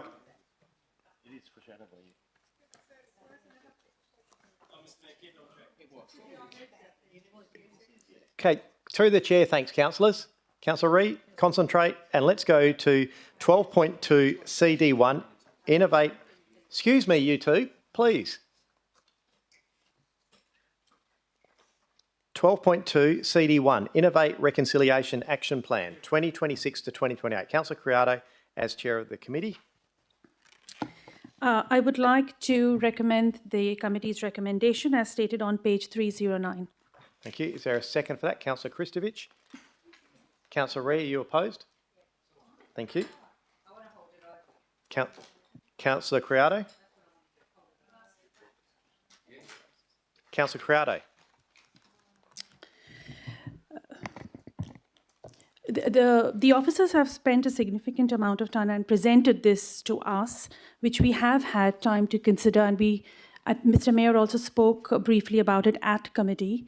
I would like to support that we actually adopt this and not hold it over, so the officers can go ahead and start implementing the RAP. Thank you, Mr. Mayor.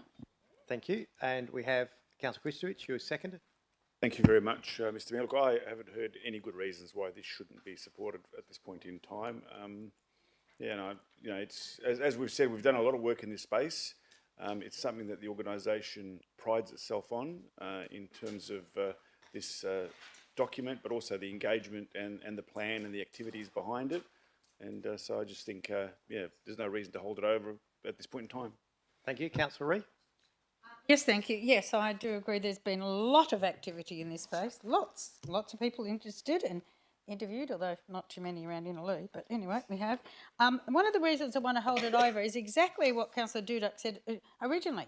We've had far too many things, and people are not looking at these things properly, I don't think. And the people have got all sorts of questions. But one of my questions was, it doesn't say on page 311 what the financial implications are. We shouldn't be making decisions. We've raised this once before with a couple of other things they've done. We don't have financial figures. We can't adopt anything unless the financial figures are in there. So what I'm saying, I'm going to put a procedural motion in that we hold it over to, I don't know where it came from, maybe CRC in February? Okay, CRC February, whatever, 2026, so that they're more detailed of the financial and what it's actually going to. Because I think we've got to be accountable. I've had comments from people that we're just adopting these action plans, but we're not actually saying what it does on the surface, and we're supposed to be looking after the money, and certain people feel they're missing out. Well, I think I'm going to make a rule that you can't say people have said until you give us their names in future.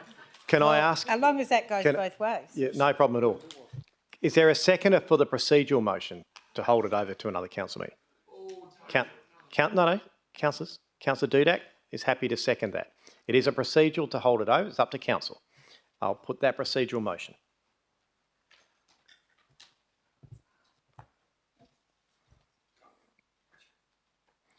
Thank you. That motion is lost. We'll go back to the substantive. Councillor Ree, would you like to speak against the motion?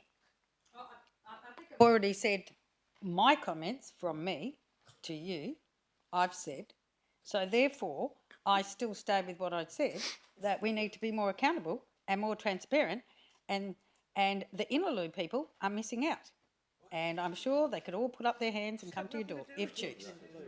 Yeah, I appreciate that clarification. Is there anyone else who'd like to speak on this item? No. Councillor, can you withdraw that so we can just go to Councillor Criado to close? I'll withdraw. Nobody seconded it. Thank you. Councillor Criado, would you like to close debate? I think the sooner we agree to this reconciliation action plan, the sooner the officers can start implementation, and the city will be viewed in very good light by all the residents for being very proactive on this matter. Thank you. Thank you. And with that, that does close debate. So I'll put the reconciliation action plan to the vote.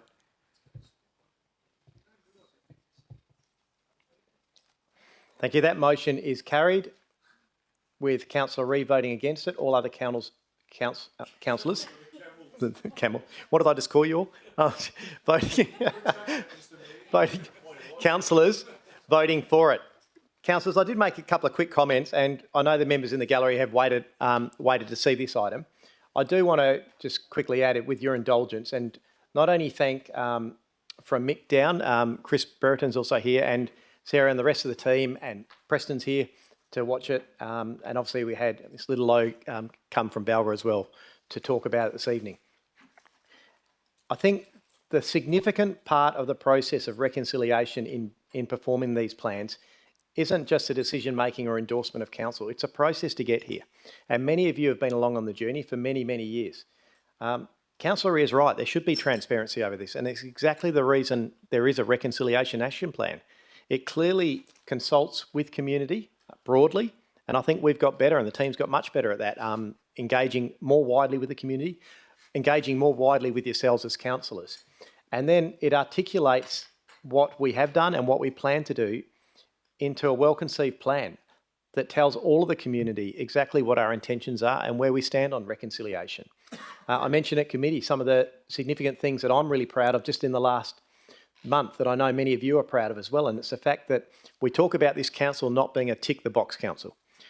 I know that many of you support me in that motion, that you don't like to make broad statements without any actions. There are clear actions in this reconciliation action plan, and we've seen some of those.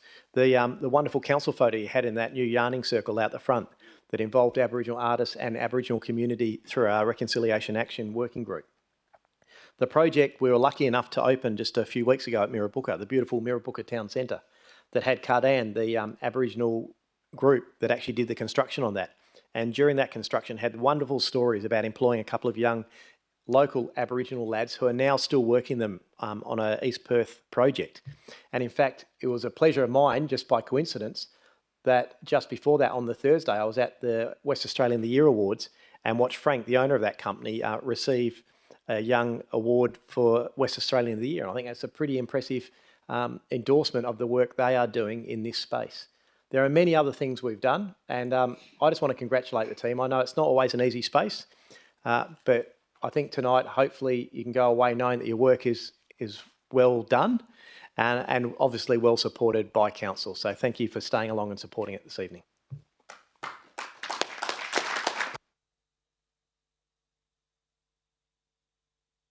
I will go to you, Councillor Criado, now, if you'd like to move the remainder of the Community and Resource Committee recommendations. Yes, Mr. Mayor, I would like to move the balance of reports as recommended by the committee. Thank you. I'll get Councillor Proud to second, and I'll just have a show of hands to get that done, and that is unanimous. Thank you.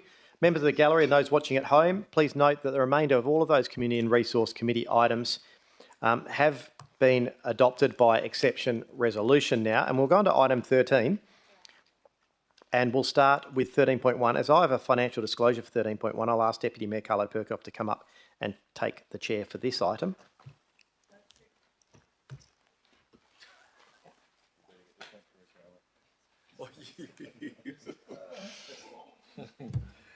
Okay.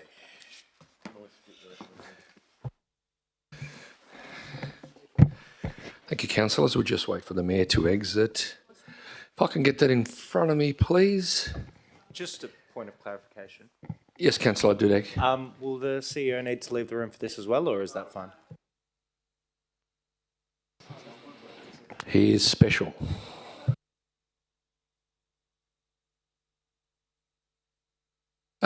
Councillor Ree, go ahead. Councillor Ree, well, I haven't actually called it yet, but that's okay. If we just scroll down a bit, item 13.1, councillors.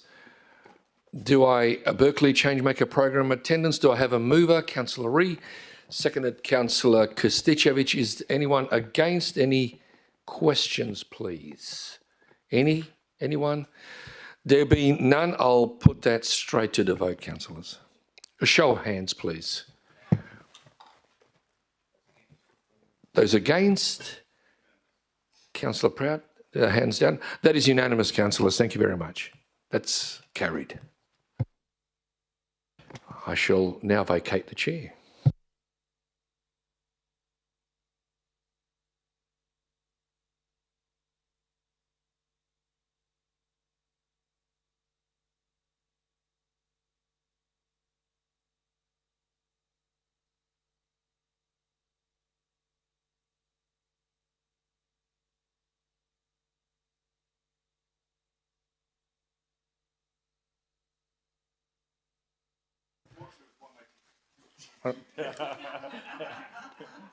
I'll take it.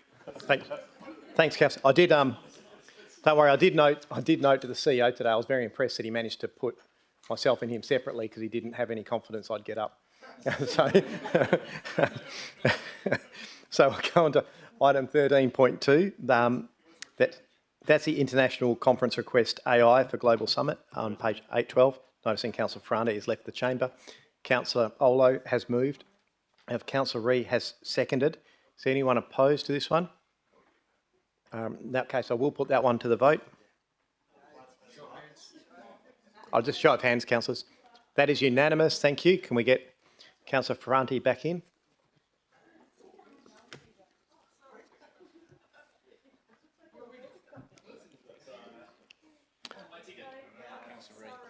Thank you, Councillor.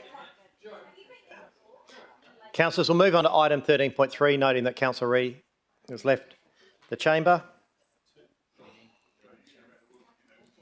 The 2026 International Conference Request for the Federation of Environmental Health World Congress on Environmental Health on page 816. Do I have a mover of a motion? Councillor Olo, is there a seconder? Councillor Ion, is anyone opposed? If not, I'll put that one to the vote. Show of hands, councillors. That is unanimous. Thank you, councillors. Can we ask Councillor Ree to come back in? I think she went out that door. Yep, councillor.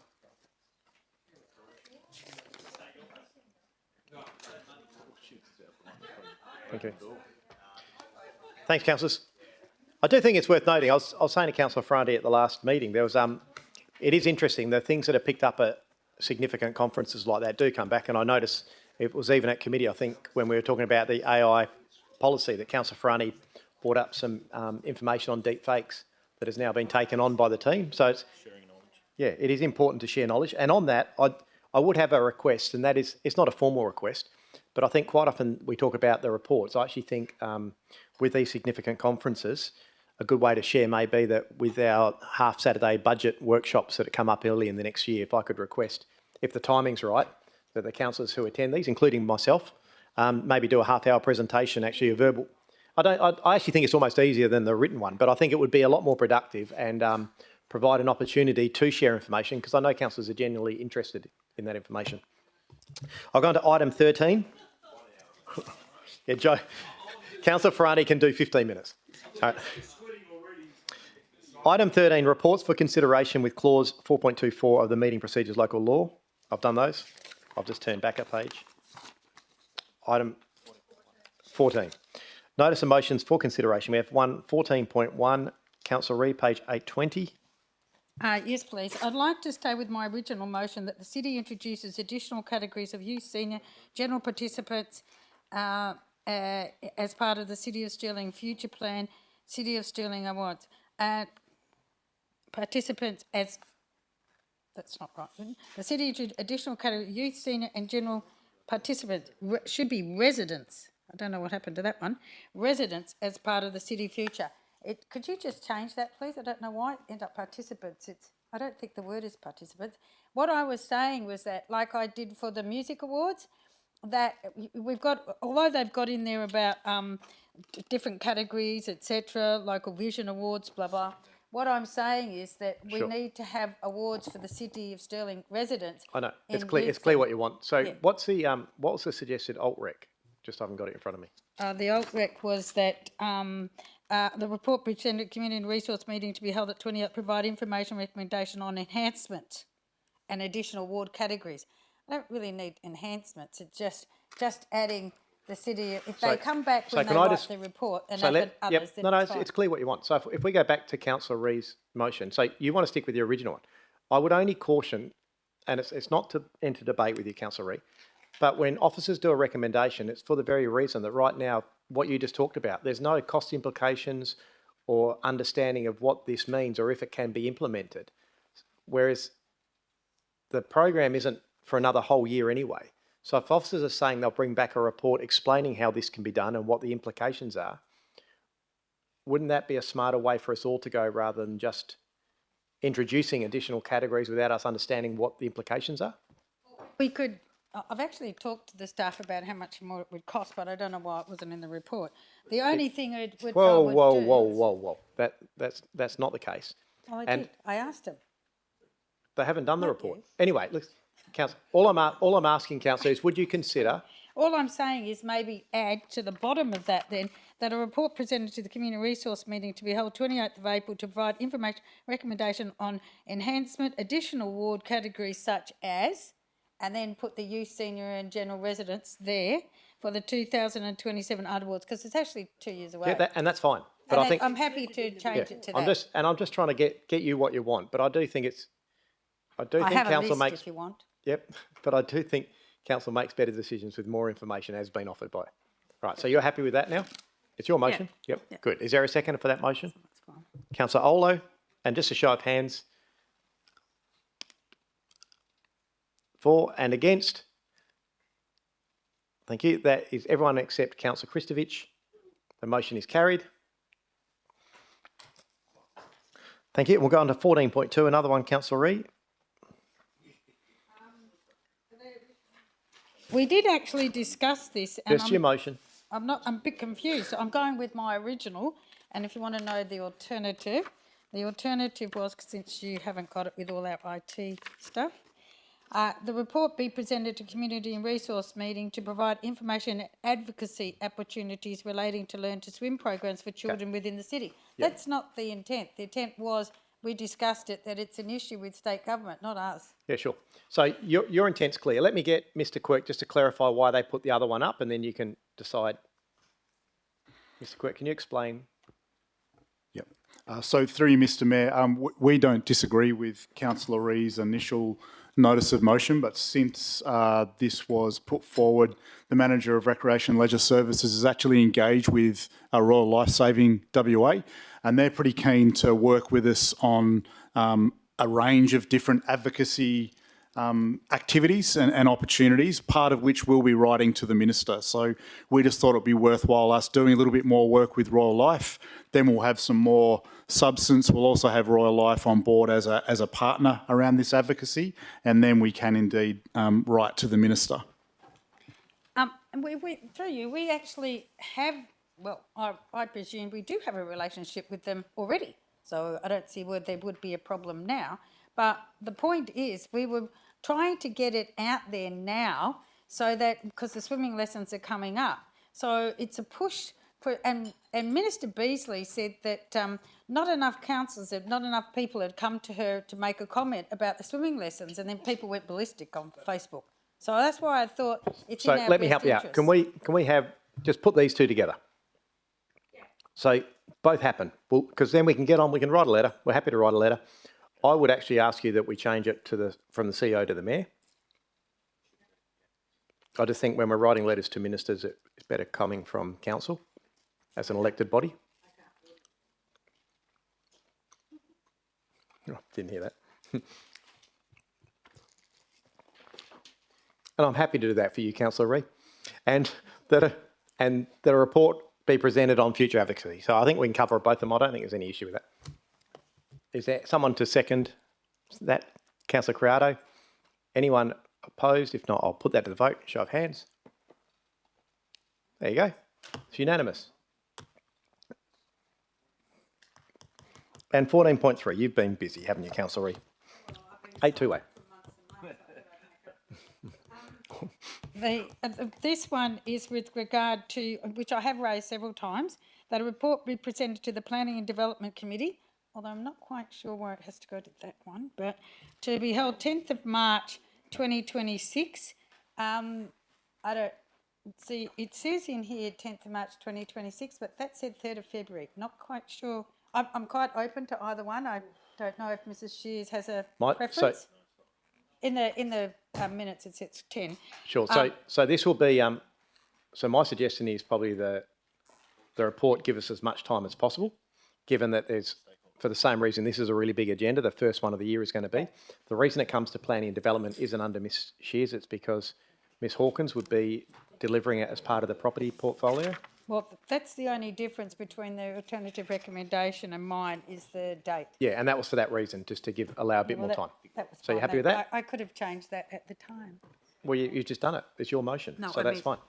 I meant Councillor weeks Proud is ago. happy to second that. Is anyone opposed? If not, I'll put that. Show of hands, councillors. Just all of you. That's it. It's unanimous. Thank you, councillors. Councillors, notice of motions for consideration at the next meeting. Councillor Ree, I believe you've got a late one.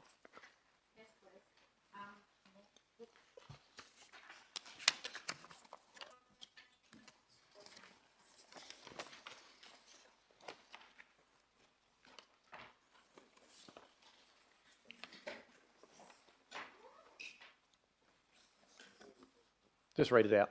Okay. That regarding footpaths, that no footpaths either. Oh, hang on.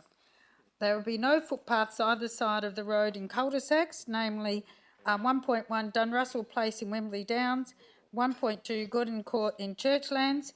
Number 2, that the footpath policy be reviewed at the Community and Resource meeting to be held in March 2026. But if you want to, we could change that to April 26. Thank you. And if we can just change the spelling on Dunrussell, just put the S in. That's it. Missed out the S's. Yep, they're just, And you're just reading them out. And the reasons. That's right. The reasons are clear. I understand why you've done this, Councillor Ree. I think it's important to note the timing of these, that this doesn't preclude those installations possibly happening with the timing of them. Well, this is it. This is the problem. We've had a petition in today and they've got another petition coming in for Godden Court and asked to have it. No, and I understand all that, and I'm happy to make sure that the CEO facilitates discussions with you. I'm just alerting you, or Yeah, if I anyone's know. watching the live stream, that Well, it's only this doesn't preclude them happening. Well, the problem is too, their footpath initiation's only been coming in the last 4 weeks, so now people are asking us, and we're running out of council time to which to help them. But I presume my reasons for decision will come into the minutes. The reasons are obvious, and it's just a motion for the next meeting next year. Thank you. Councillors, are there any other notice of motions for consideration? Councillor Giudice? Yes, Mr Mayor. Very late. I've just sent something off to governance. It's regarding somewhat similar, but it's to do with the crossover policy.